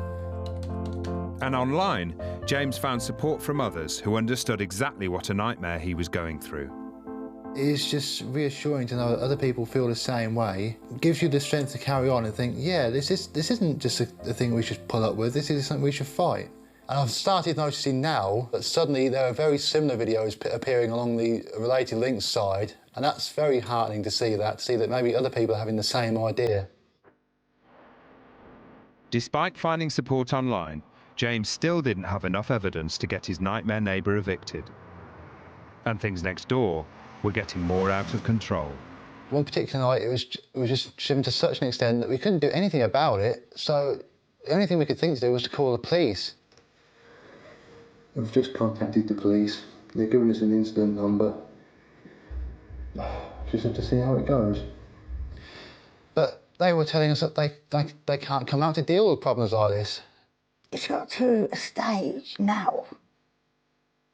I don't think we take much more. Because James was saying about moving into a hotel for a couple of nights just to get away, you know. In desperation, James persevered with his filming for the next 10 months, recording dozens of videos. He knows what he's doing. He knows the effect it's having. He knows what the outcome will be. By November 2013, a year after their nightmare started, James had finally collected enough evidence for the Housing Association to take their claim seriously. At long last, with the videos, we've been able to prove the noise that we were dealing with, we've been able to demonstrate to the Housing Association and anyone else, and finally it's had a result. Well, I'm just so proud of James to do that. I'm lucky I got him. He's a good son. Soon after, the bailiffs arrived and changed the locks. Their neighbour was finally evicted. It was fantastic when we got back. We found out that they changed the locks. It was absolutely brilliant. Everything we've worked for these months, it finally paid off. It was absolutely fantastic. The noisy neighbour was contacted, but he didn't respond to any of the Loney's allegations. To let their supporters know the good news, James and Valerie posted one last video on the internet. Hi, this is Val and James here, just to do a quick update. Our neighbour has gone. For the Loneys, it seemed life would continue as they'd always hoped. It's lovely, it's nice and peaceful and quiet. It's just what we wanted. But for Valerie, the nightmare would never really be over. We know he's not there, but you still wonder, can I hear him? In Bristol, Tim Wrigley was suffering frightening threats and intimidation from his neighbour. Every day I'd get a call from Collins, tell me how much he's going to get me done and he's going to slash my throat. But when Barry Collins was given a court order preventing contact, Tim began gathering evidence to prove his neighbour was ignoring it. This is the actual webcam that I was actually using, and I would basically put the camera here, like that. I was told by authority that they will not act unless I've got proof, and that's what I did. I documented every bit of evidence that I could. But Mr. Collins wasn't happy being filmed. Well, that is an invasion of private privacy. How would you feel if every time you come out your front door, somebody's filming you? Would you like that? Tim felt Barry decided to play games with the webcam. He sat in his armchair. As soon as my lights would be on, he'd be like this. Notice me light on, and he'd be straight out and then shouting up abuse. And he used to sit there and literally wait for my kitchen light to go on. On this particular video, Collins comes out of his house. My security light goes on. He just stands directly opposite my door. My security light goes out. He then steps back for it to go back on, and he just stands there.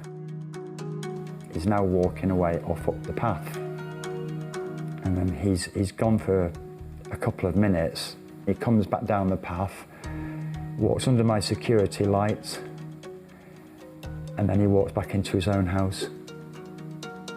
You can see clearly on that what he's doing on that CCTV is purely to piss me off. Although Mr. Collins wasn't doing anything to breach the order, Tim nevertheless found his actions intimidating and claims that his neighbour wasn't acting alone. It was every time I go out in the garden, you either get Collins or one of his friends, if you like, if you can call them friends, always out there trying to intimidate me. A lot of it was to try and show his power, if you like. You mess with me, this is what you've got to deal with. It's scary. Mr. Collins claims he was just going about his business, but the continuous intimidation was making Tim feel like a prisoner in his own home. You can't step outside your own front door. So I had to choose my moments to go out. And you know, if I saw him going out, I would take advantage and get out in the garden, just to avoid any confrontation, and that's how I was living. With Mr. Collins toying with all attempts to film his menacing behaviour, it would come as a shock when he disappeared. And he went to Spain, like some sort of big criminal, like a Mr. Biggs. Coming up, in the Cotswolds, the money scandal tears the community apart. There are neighbours now who will cross to avoid us so that they don't run the risk of bumping into us. And Tim Wrigley finally gets some meaty evidence on his surveillance stakeout. He just throws something at the door. I heard it thud, and he slings it, and he looks up and said, "Have some of that."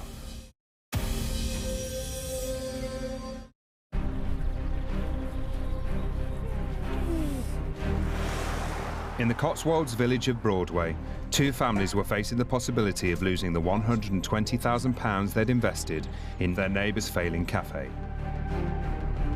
He led us to believe that we might be part of this expanding empire. With each couple now suspecting they weren't the only ones involved, they held a meeting. First time we all sat round this table, we were like lumps of lead, all of us, weren't we? We were. We were. I think I was in tears. You were, actually. Angela. I was in tears. It all fell into place, actually. We recall seeing you in the restaurant in Stratford. Oh, did you? Yes, we called in by chance when in the early days when they were refitting And we were there. And you were up in the roof. And so it was a quick one. He ushered us away, so we wouldn't actually see you. I didn't know that. So it all fell into place. He said to us that you'd come to look at a safe. Oh, that was the reason why we were there. Oh, the devious what's it? Yeah. We always thought that we were the only people that... Yes, well, as you did. So did we. Did he pick on us deliberately? Oh, I think so, Angela. I feel the more I think about it, the more I feel that he just weighed up the reaction of each set of neighbours should he approach them. But what is sad, Peter, is they were friends. Oh, absolutely. And they were good friends.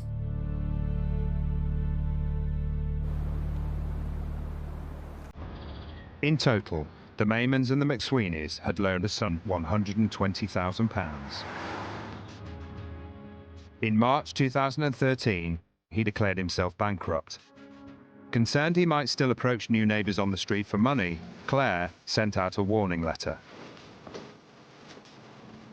I decided to send it anonymously, and the whole purpose of this letter was to warn the new neighbours of what was going on.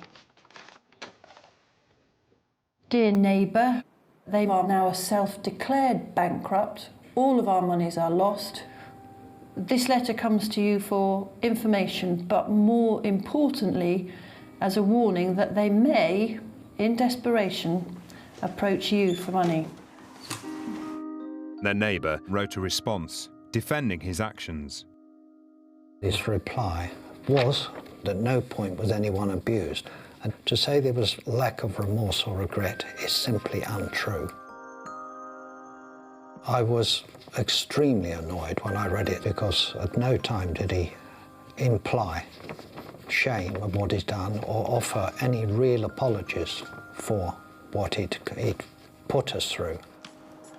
With the prospect gone of getting any money back, the fight would become one for dignity too, with the dispute dividing the community.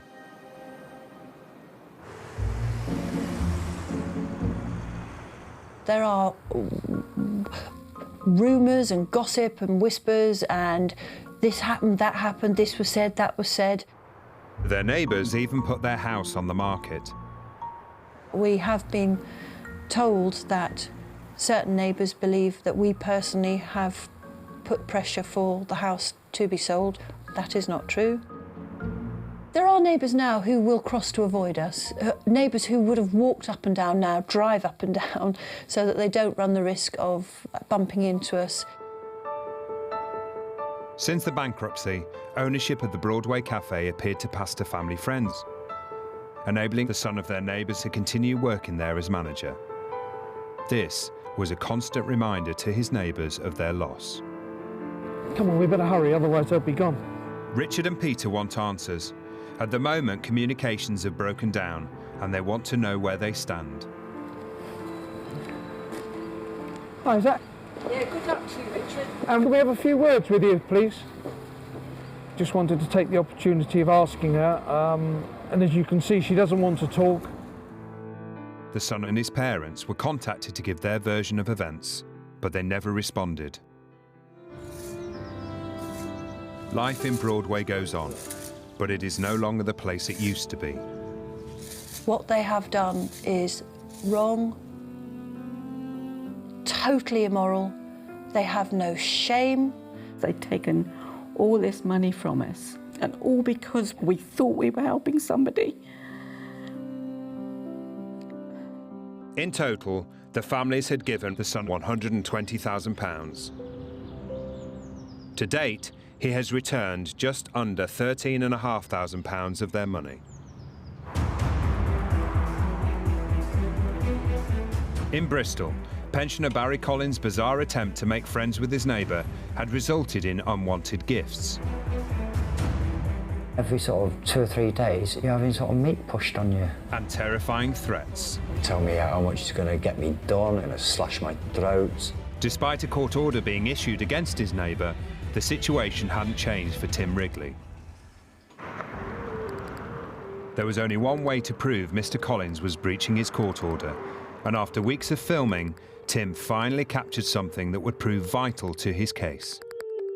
Collins comes out of his flat and he just throws something at the door. I heard it thud. I had no idea what it was. The way he just holds this and he slings it and he kind of sort of looks up and said, "Have some of that." As soon as Collins had gone, I knew something had hit the door, so I went down the stairs, opened my front door, and there was a packet of corned beef. So I immediately got a bag and I kept that for evidence. Mr. Collins had an explanation for the meat chucking. It was windy and there was a pack of corned beef that I couldn't eat, and there was nothing wrong with it, it was sealed. And I threw it over there and for his dog, and it was windy and it just went that way into his thing. Tim gave the authorities his evidence that Mr. Collins was breaching his court order to not engage with him in any way. It resulted in a court summons for his neighbour, but Barry Collins had other ideas. And he went to Spain like some sort of big criminal, like a Mr. Biggs. And he likes to perceive himself as a Mr. Biggs. I'm on the run. You know, I've gone to Spain. I had a feeling he wasn't going to come back. But it seemed the Costa del Crime wasn't his thing, and only a few weeks later, Mr. Collins returned to the UK. As I came into, to show me passport, there was 2 coppers there and they arrested me and took me out of the prison. 2 years after his nightmare began, Tim finally got the phone call he'd been waiting for. And it was some policeman that was dealing with it, and he said, "Good news, We got him, and that was his words. We got him. Bristol Airport, and he says that he'd be waking up now at Her Majesty's Prison, and to be able to walk to the shop without having to fear anything, without having to look over your shoulder. It's the best feeling ever. Tim Wrigley decided to move house, but Barry Collins, now free from jail, is back at home and remains unrepentant. I don't really want to talk about Wrigley because he's a stranger and a no-gooder. I'm fed up with him. I really am. Barry, why don't we talk about... I don't know where he lives. I don't want to know where he lives. Next time, a canine dispute turns to menace in Scotland. He says they were howling from 1 o'clock, 3 o'clock, 5 o'clock, 7 o'clock in the morning. And a Midlands couple are terrorised by their neighbours' bizarre behaviour. I said, this terrible smell. I said, it's just like somebody's chucked some urine. There it comes, look, straight over our fence. Look at that, disgusting. Coming up, a canine dispute turns nasty in Scotland. He says they were howling from 1 o'clock, 3 o'clock, 5 o'clock, 7 o'clock in the morning. And a Midlands couple are terrorised by their neighbours' bizarre behaviour. I said, this terrible smell. I said, it's just like somebody's chucked some urine. There it comes, look, straight over our fence. Look at that, disgusting.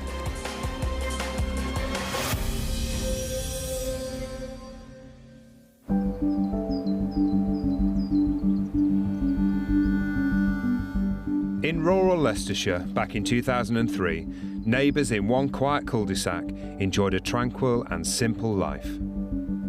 They're really quite good now, aren't they, the Dailies and the Fuchsias?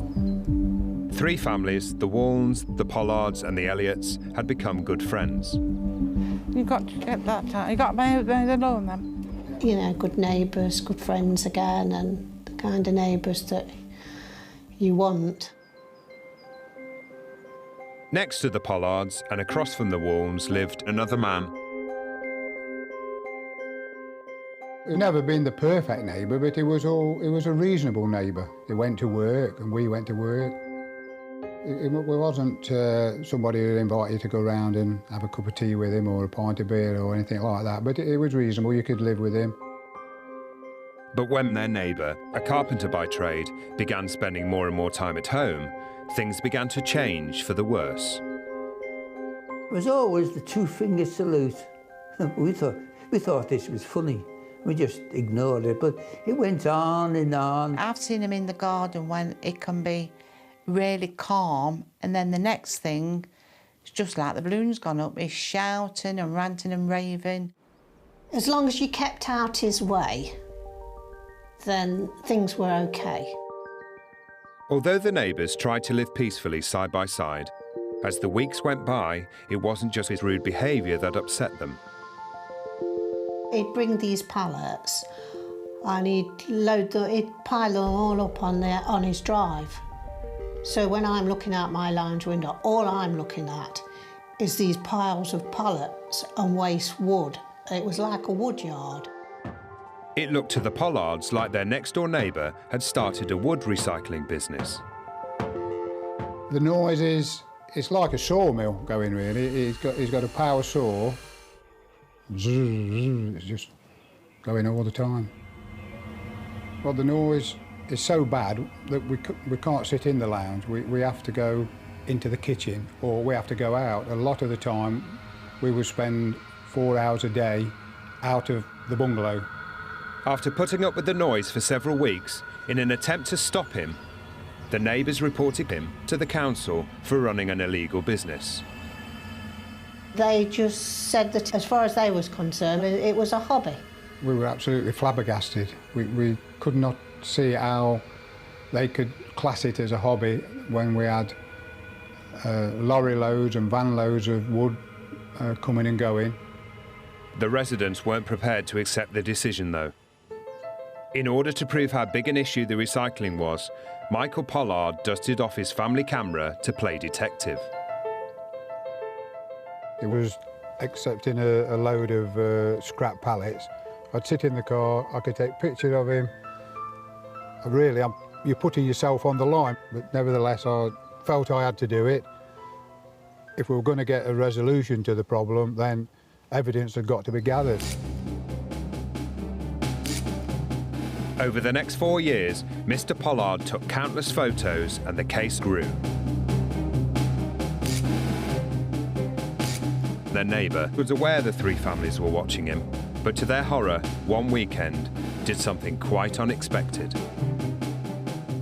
It was a Sunday morning, nice sunny day, going out into the garden, and I could hear somebody banging at the back of my fence. And I went and had a look round. He got a hammer and chisel, and he was chiselling all the bricks and the blocks out. He'd hammered and chiselled them away. I leaned over there, pointed the camera down the boundary. There was a big hole that he'd made at the bottom of the fence. With his fence under attack, Michael called the police, but there was nothing they could do. Wasted exercise. It got away with it. But that was just the beginning of some very bizarre behaviour. He came out, started banging lids with his iron bar. I carried on, I cleaned my windows, and next thing I just couldn't believe what he was doing. As I looked at him and he turned round and dropped his trousers like that and started whittling his bottom at me. He done the same old trick and pulled his mask, his stocking over his face, as if to say, oh, it weren't me. And it wasn't just the noise and rudeness. His actions began to increasingly unnerve his neighbours. He's just staring. He also, on one occasion, had a big spotlight in his front bedroom, directed right to our lounge. According to him, the only lights he had were the ones on his ceiling. But as far as the neighbours were concerned, he was spying on them. Shirley over the road rang up and said, "What are you doing?" So I said, "Well, I'm having a wash getting me dressed." So she says, "Because he stands on the drive looking over your house with binoculars." And then I realised he was standing on the drive looking through this lounge window with his, and could see me going in and out the bathroom. His answer to the police when we reported this incident was that he was using them for bird watching. I'm angry about it because I'm in my own home while he's doing this. You can't even have privacy. This is my home and I should be able to do what I like in it without having him with binoculars spying on you all the time, watching you what you're doing. Their neighbour admitted he used binoculars and says had Mrs. Walne, in his words, been a looker, he'd have used them more. Coming up, one man takes his campaign of intimidation out onto the street. He came behind me in his car, 2 inches away from my legs. I felt sick, I felt nervous, and I felt frightened. And in Scotland, 2 women's obsession with their dogs drive their neighbours over the edge. I asked how many dogs is she expecting to bring down here? And he said, too many. The neighbours were going bananas.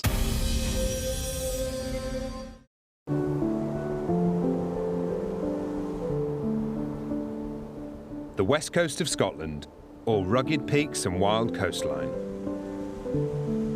The epitome of peace and tranquility. For 3 years, Colin Burns lived in a small Ayrshire community with beautiful views across the Firth of Clyde. I moved in and basically started to renovate the property room by room. I never had any issues at all with the neighbours. It was very quiet. It was a nice place to stay. But in April 2013, he made the decision to move and rent the house out. I replied to an advert I found on the internet. There was 2 people looking for a property with at least 2 bedrooms, preferably with 2 outbuildings, in a semi-rural or rural location in Ayrshire. Colin felt the dog lovers were the ideal tenants for his house and wasted no time signing up Fiona Hope and Janet Perry.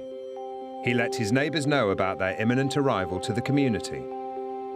Told the neighbours that 2 women were moving in. Told them they had some dogs. One of the neighbours asked me what type of dogs they had. I said, I think they've had... she did tell me she had pug dogs, a couple of Rottweilers, and that was her show dogs, and her pug dog was called Arthur. The 2 women asked if they could make modifications to the outbuildings before they moved in, and Colin agreed. But when he went to check on the work, alarm bells began to ring. I went into the sheds. There I found 3 men putting up large 6-foot-high steel cages inside the sheds. I asked how many dogs is she expecting to bring down here? And he said, too many. Way too many. So at this point, I start to get a bit worried. But the landlord wasn't the only one to be concerned by the work. Some of the neighbours had also noticed it, and according to Janet Perry, angrily confronted her as she arrived to oversee the renovations. It was the day before Fiona had planned to move in. My dad had been down, and one of our neighbours had went up to the kennels up the back, saying that she wasn't happy that there was dogs coming on the property, and they could just take all the kennels back down because she wasn't having it. Having expressed their opposition to Janet and Fiona moving in with their dogs, by moving day, the neighbours, who declined to tell their side of the story, confronted the new tenants head-on. This is the access road that goes up to our property, but there was a car parked here. There was also a car parked across here. And there were 3 houses where the neighbours were out in the street. They were adamant that we weren't getting to go anywhere until they'd spoken to the landlord. With the welcome far from warm, Janet attempted to smooth over what appeared to be an already doomed relationship. I did try to talk to the neighbours to calm the situation down, but I was greeted with absolute horrendous language and abuse. And all the assumptions that they were making were on things that hadn't even happened, because there were no dogs on the property at this point in time. And when the dogs did finally arrive, an already charged situation with the neighbours exploded. Received a telephone call from one of the neighbours, and he informed me that Janet Perry and Fiona Hope had brought multiple Rottweilers to the property. Come on! He said the neighbours were going bananas.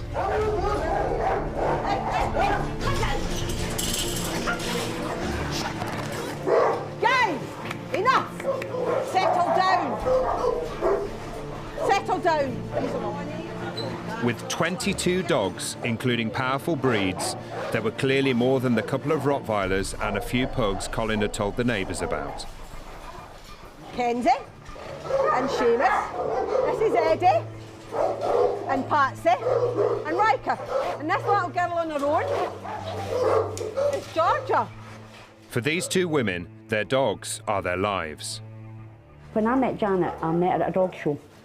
And we got chatting about the dogs, and we kind of hit it off, and then we've been friends ever since.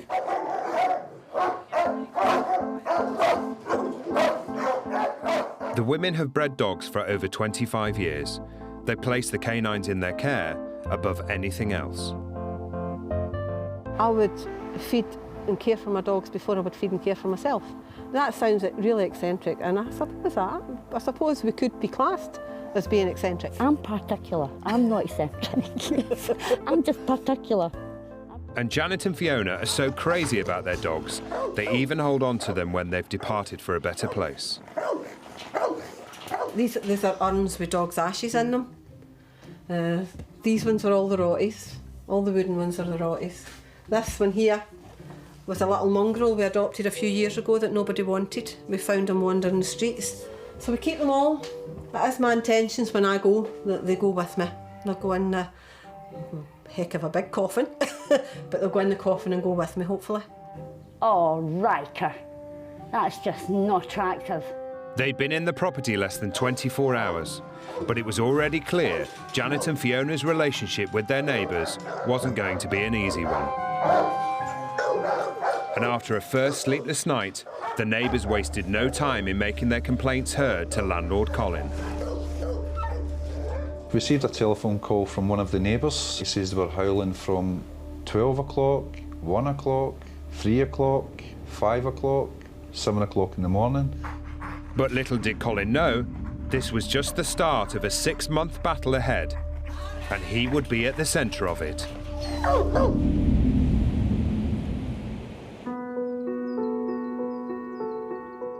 In Leicestershire, one man's 10-year campaign of threatening behaviour had led to his neighbour recording hours of footage as evidence against him.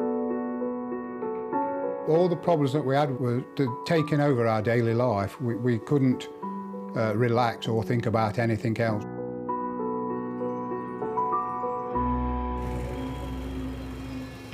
In an attempt to distance themselves from their neighbour, Mr. Pollard planted a barrier of conifers. I could only put trees up to give us some peace. So I started from there all the way down the side of the lawn and then across the front. But it didn't stop the neighbour. I just happened to be in my porch and I saw them chopping Mr. Pollard's trees. Really, it was any time that we were away from the property, he'd see that as his opportunity to chop holes in the trees. Yeah, it's got a big hole there between these two trees to look across the lawn and towards the drive. It's cut a massive hole here, so it can see when you're in bed there, that's the bedroom. Their neighbour claims he was merely pruning his neighbour's overgrown conifer. He could stand there peering at you, pulling faces at you, bobbing his tongue out, like childish things all the time. Clearly, there was no love lost between these neighbours. It would take 10 years and over 200 complaints to the police and council from the three couples before the authorities took action. Finally, an ASBO was issued in 2010, stopping him from having anything to do with the three families, cutting down their trees, making noise or throwing anything onto their properties. The neighbours hoped it would be the end of the problems, but they were sadly mistaken. He didn't take any notice of the ASBO whatsoever. Too many loopholes in it. Yeah, it was written for him, really, to let him carry on. And carry on he did. This is the barbecue area, yeah. This is where we'd had the barbecue, the grandchildren there, my son there. And he would put his chair on top of his pile of pallets, the other side of that fence, and he'd be peering at us all the time. It's so long ago now, since we had a barbecue, it's 3 years or more, and it's all because of his actions. Soon, their neighbours' scare tactics weren't confined to the street where they all lived. It's every time you go out, you're looking over your shoulder. You go down the bottom of the road and you'd look up to see whether there's cars moving. Even a simple trip to the shops could turn into a nightmare. I went to do my shopping and noticed him in the queue at the checkout. Walking down the road, beautiful day, not a care in the world, quite relaxed. I got about here, I looked up that cul-de-sac and I recognised the car. And I heard him start the engine. He came behind me in his car, 2 inches away from my legs, and came behind me all the way back to the trolley park. I felt sick, I felt nervous, and I felt frightened. I heard it coming along, rip-roaring down, and as I got here, I knew he was close, so I just stepped to one side behind this lamppost, and he was coming right alongside me. I was shaking. And my legs were trembling. I got in the car. I didn't know how I could drive home. It came later on, the shock. And then when I drew out the car park, he came behind me. He frightened the life out of me. Not content with intimidating his neighbours, visitors to the street also felt threatened. We were just watching my son John and the 2 grandchildren walking up the road. And it came out his front door as they approached his lawn there, ran across his lawn or hurried across his lawn to confront him at the edge of the lawn there. He was shouting abuse to the grandchildren. The wife shouted him. Shirley shouted from the front door, "You come home, leave your dad there to sort him." And the son raised his fist. He said, "I'll hit you. If you don't pack it in, I'll hit you." But the wife shouted, "No, it's not worth it. If you hit him, you'll be the one that goes to prison." So the grandchildren rushed in the house, and Ella lay on the floor. She was so traumatised, and it was all because of the action of him. Well, it made us feel like prisoners in our own home. But what can you do? This was what we did.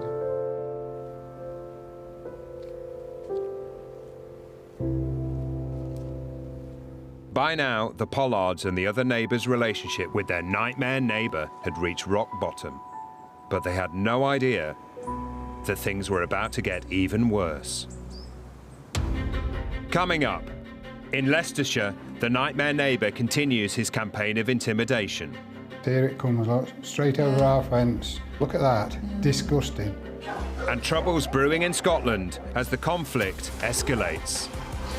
And then Fiona Hope started to be very rude, told me that it wasn't my house anymore. It was her house, and off.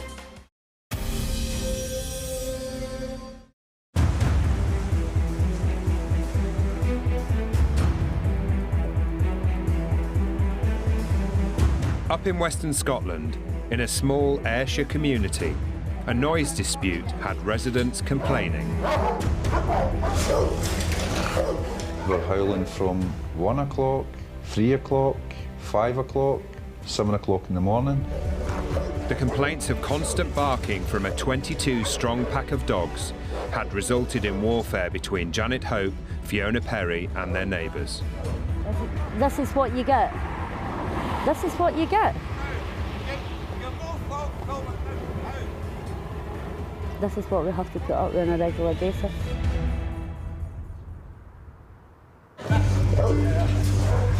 And only 3 days after the dogs had arrived, Janet and Fiona got a surprise visit when the environmental health turned up to see if the neighbours' claims were true. I was actually up here with the dogs and it was about 11:30 and the 2 environmental health guys turned up at the door. They'd had a complaint about the noise. So I brought them in, I brought them through here and I said, well, you know, as you can hear, it's quiet. He asked if I still had the dogs on the premises. And I said, no, they're in their kennels. And he said, oh, tell them to go and boil their head. And one of their main questions, I think, was, are the dogs barking continuously through the night? And the answer was no. And the answer is no, categorically no, because Fiona spent the first nights here in that actually chair. Sleeping in the kennels. Are not sleeping in the kennels, sitting in the kennels reading her book. Janet and Fiona may have passed environmental health inspection, but they were left in no doubt as to who they felt was at fault. Quite categorically, the landlord was to blame for this because he has lied to us, he's lied to the neighbours, he basically has lied to everybody. He led us to believe that everything was fine, the neighbours knew that the dogs were coming and there wasn't going to be a problem, and as far as the neighbours knew, we had 5 wee dogs and we weren't going to cause any problems. But Colin disagreed with Janet and Fiona's point of view. They tried to plead that they were being victimised. I felt lied to. I told Janet Perry I would let the neighbours know that they had some dogs, yes. Not 30 Rottweilers. And it wasn't just relations between the tenants and their neighbours that hit rock bottom. Tell me you love me. How much do you love me? Oh, big love me. Landlord Colin was also at the sharp end of the villagers' rage. I was getting shot from all angles from the neighbours because of a constant barrage of complaints. Blaming me for, this is your fault, bringing these idiots down here. I had decided that enough was enough already. I had no alternative at the time but to place a notice to quit. Following the complaints from the neighbours, Colin's notice to quit was served just 2 weeks after his unpopular tenants moved in. In it, he stated he intended to repossess the property and move back in himself. Having served notice, he decided to visit his former home unannounced. Knocked on the door. Janet Perry and Fiona Hope were actually trying to push a dog out the back door at the time. Then I said to them, how many bloody dogs have you got here? And she went, get out, you'll get in a minute, you'll get in a minute. Shut the door on me. So I went round to the front of the house. That's when I came into the front of the house. Fiona Hope was in the living room, and then Fiona Hope started to be very rude, told me that it wasn't my house anymore. It was her house. Off. It is mine, no, yes. No, you didn't say it was your house. You said it was your home. You said it might be your house. That's right. But it's our home. That was the exact words that was said. You may own the house, but it may be your house, but here, it's our home. And at least give us the courtesy of knocking the door before you walk in. It wasn't just the dogs outside, but also the ones inside that worried Colin. I had a look out in the conservatory, and there I saw about 6 dog cages in my conservatory on the floor. Felt really bad, I felt sick. Does it look like there'd been 5 or 6 dogs peeing and pooing all over the floor? Other people have dogs in their houses. Dogs don't, unless, well, I have to say, if I brought one of my kennel dogs into the house, they may wee in the house. But dogs who live in the house, I assume they're house trained. It was clear to Colin just why the neighbours had become so angry. If I lived there personally with the amount of dogs at that property, I think I'd be going I'd be demented. I think I'd be getting off my head.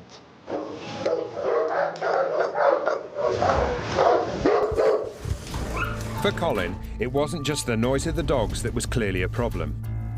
When he stepped out into his once beautiful garden, he was in for another shock. Now, these people told me they would look after my property. They definitely have looked after it. Look at that. That is a mess. This part of the garden here, and this part of the garden here, where the apple tree is, this did not get done by the dogs. I deliberately did this. I dug up all the old plants so I could plant new stuff. The garden that's the one thing that he's commented on that I'm happy to hold my hands up to. His garden is a mess, but it's not destroyed, it's not beyond repair. You couldn't write it. You couldn't make a story like this up. They've told you they're going to look after it. They've been totally led down the garden path. It is an absolute disgrace. Colin may have been unhappy at how they treated his property, but Janet and Fiona were advised by a solicitor that the grounds on which he sought repossession were invalid. Here you go. Kenzie, no. They're saying, ooh. Kenzie, yeah, leave the baby alone. Oh, she's baby mad. He's got his stick. She is baby mad. Although they're neighbours and Janet and Fiona's landlord wanted them out, out. Come on. Out. Yes, it's a baby, but it's not your baby. The tenants decided to stay put. And as summer rolled on, they carried on with their daily lives. They've been out, they've been fed, they've had a play, they've had their treats. Now they come back in, out, get their bedding cleaned out, and they'll go into their bed. I'll get the other ones out, get them fed, get them cleaned out. As the weeks went by, the constant activity only fueled the neighbours' anger. And even more determined to get his tenants out, Colin decided to try and get rid of them one more time. I received a phone call from one of the neighbours. She says, listen to this. And she held her mobile phone up outside her back door of her house. And all I could hear was dogs barking and yelping and making one hell of a racket. The neighbours, who didn't want to speak on camera, told the local press that they'd barely slept in months due to the noise. But despite contacting police, Janet and Fiona were still there. While his tenants carried on with their lives. We cook this every morning, pasta and meat, and they get their biscuits. Colin was beginning to despair of the situation. I'm feeling totally let down by departments that I'd contacted. There we go, come on. I'm feeling sorry for the neighbours. I'm feeling sorry for myself because I let these 2 tenants into the property. Wait. I didn't say speak down. But the landlord was soon to feel even worse. When 2 months after Janet and Fiona moved in, he began to receive complaints from their neighbours about a pungent new problem. I go around the garden and pick up the dog poo. We put it initially into the wheelbarrow here, and the wheelbarrow's collected a couple of times a week. Regarding the dog excrement, I had lots of phone calls regarding that. They had wheelbarrows of dog excrement in the back garden. There was an allegation that we were disposing of a dog poo out the back, and we have out the back at the pond. We do have a straw pile where we dispose of the bedding, but not the dog poo. We had a complaint regarding it through the front. And it stays covered over all the time. I don't uncover that until the guy's coming to take it away. That was one of the only things that the environmental health asked, because it was in the front garden, could we cover it up? So I took their advice and covered it up. With the dogs getting up the neighbours' noses, quite literally, it would only be a matter of time before it wasn't only the landlord who was being threatened.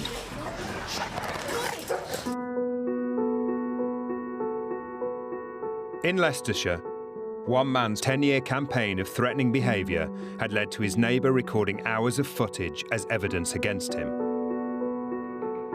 All the problems that we had were taking over our daily life. We couldn't relax or think about anything else. Next door, the Pollards had noticed their neighbour had started depositing something strange on their property. He was putting concrete into Michael's guttering to block the guttering. The police kept saying, I can't see how he can do this. How can he do it? Is he coming on your property? But it wasn't just concrete that was being deposited into their garden.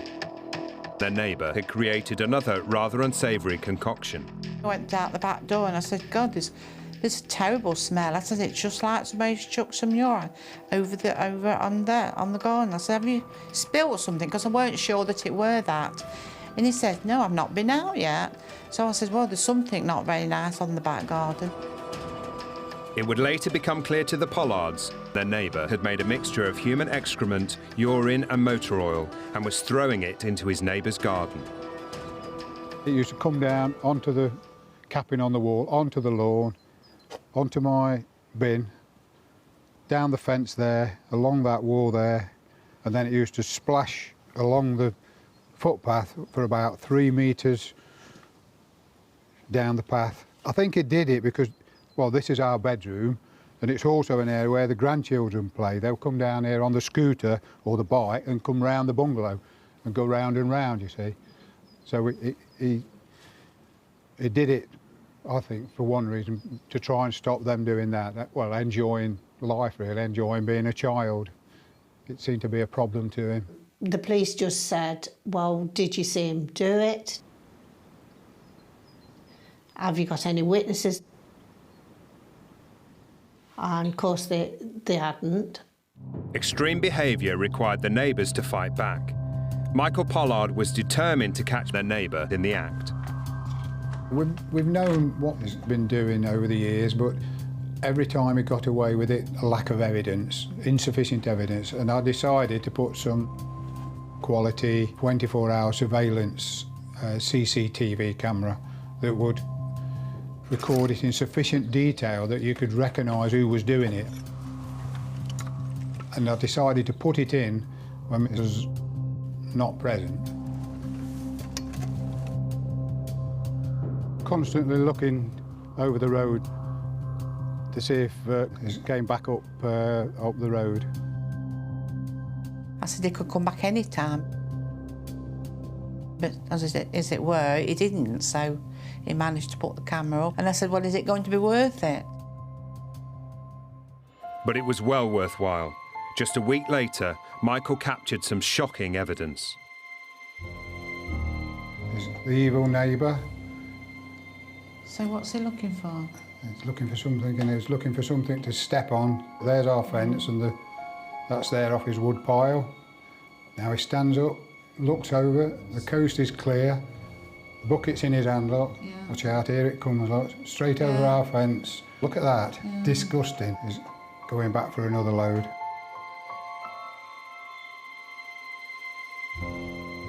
The footage also solved the puzzle of the concrete, and it involved a homemade giant-sized ladle. Down goes the concrete, down my drain. Who could dream of doing anything like that to your neighbour's property? Following 10 years of complaints, there was now real evidence of antisocial behaviour, and he was summoned to court. He's got away with it so many times, we still believed he could get away with it. He could walk home with us again. So I said, no, I won't think anything until we hear it in that court. From the judge. What he's got. The neighbour denies mooning, making V signs or menacing the neighbours while out in his car. He also told us he's never given them any verbals. In fact, he claims the Walns, Pollards and Elliots invaded his privacy and subjected him to verbal and physical abuse, which the three couples obviously deny. However, in court he pleaded guilty. He was sentenced to 34 months in prison for breaching his ASBO on 2 occasions, damaging property and running an illegal waste facility. I felt like I wanted to jump up and shout, hooray, thank you, Judge. That's how I felt, but I didn't.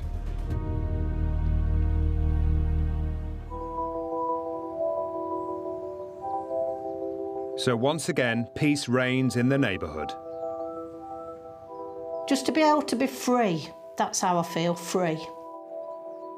It's like a normal street again after so many years, yeah, and we hope it stays that way. That is, until he's released from prison sometime soon. Coming up, in Scotland, Janet and Fiona suspect their neighbours of foul play. The dogs can't defend themselves. The dogs can't speak up for themselves. And our only defence of the dogs now is to get them away to hell out of here.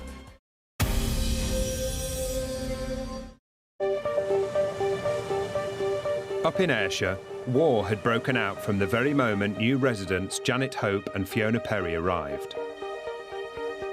Quite categorically, the landlord is to blame for this, but he basically has lied to everybody. From the day the new residents moved in, complaints about noise and foul smells from their 22 dogs had left the neighbourhood at war. I was getting shot from all angles from the neighbours because of a constant barrage of complaints. The neighbours claimed dog excrement left outside of the house made the whole area stink. I think it's a disgrace. I think it's extremely unhygienic. And for 2 women of their age, I think it's disgusting. The foul smells were the final straw. Frustrated that Colin hadn't yet got the ladies out, the neighbours vented their anger at the landlord. I was receiving some fantastic text messages and phone calls from neighbours complaining about the noise and about the tenants. The villagers were to make it clear that Colin was no longer welcome in the area, and when he did return to visit, 2 cars were driven menacingly at him. You nearly hit me, What are you doing? Did you get that? The police were called and statements taken.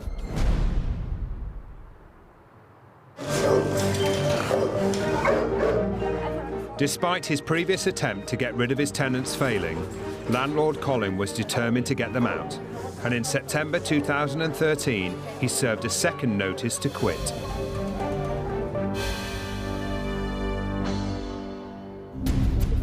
But Janet and Fiona had suspicions people were trying to force them and their dogs out in other ways.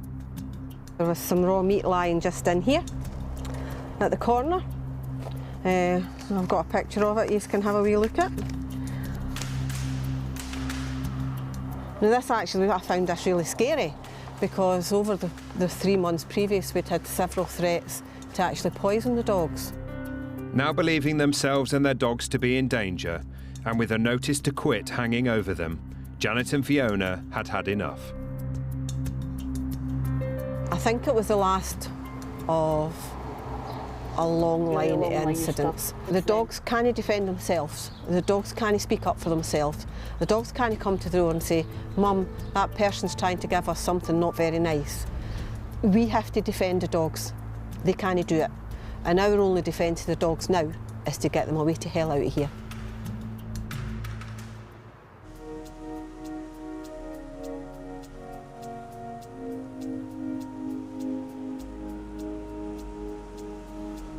By November 2013, only 5 months after they moved in, peace looked like it would once again return to this Scottish community. I don't have the energy to fight them anymore.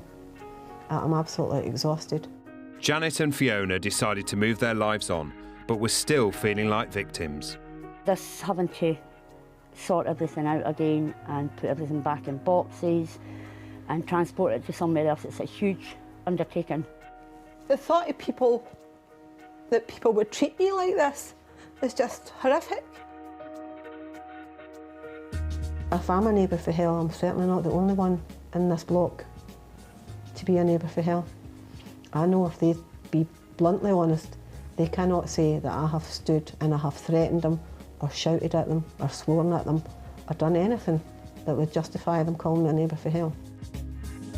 But after a bitter 5-month war involving some of their neighbours, Colin saw the situation rather differently. Regarding the neighbours shouting and bawling, I think there's always 2 sides to every story. Often there are 3 sides to every story. You'll get one side, another side, and the truth somewhere in the middle. If I would have actually known how many dogs actually were brought to that property, there'd be no way on earth I would have rented that property out to Janet Perry and Fiona Hall. They're claiming to be the victim, but they've actually caused a lot of trouble. The 2 women and their dogs have now moved to an undisclosed address. We've yet to hear what their new neighbours think of them.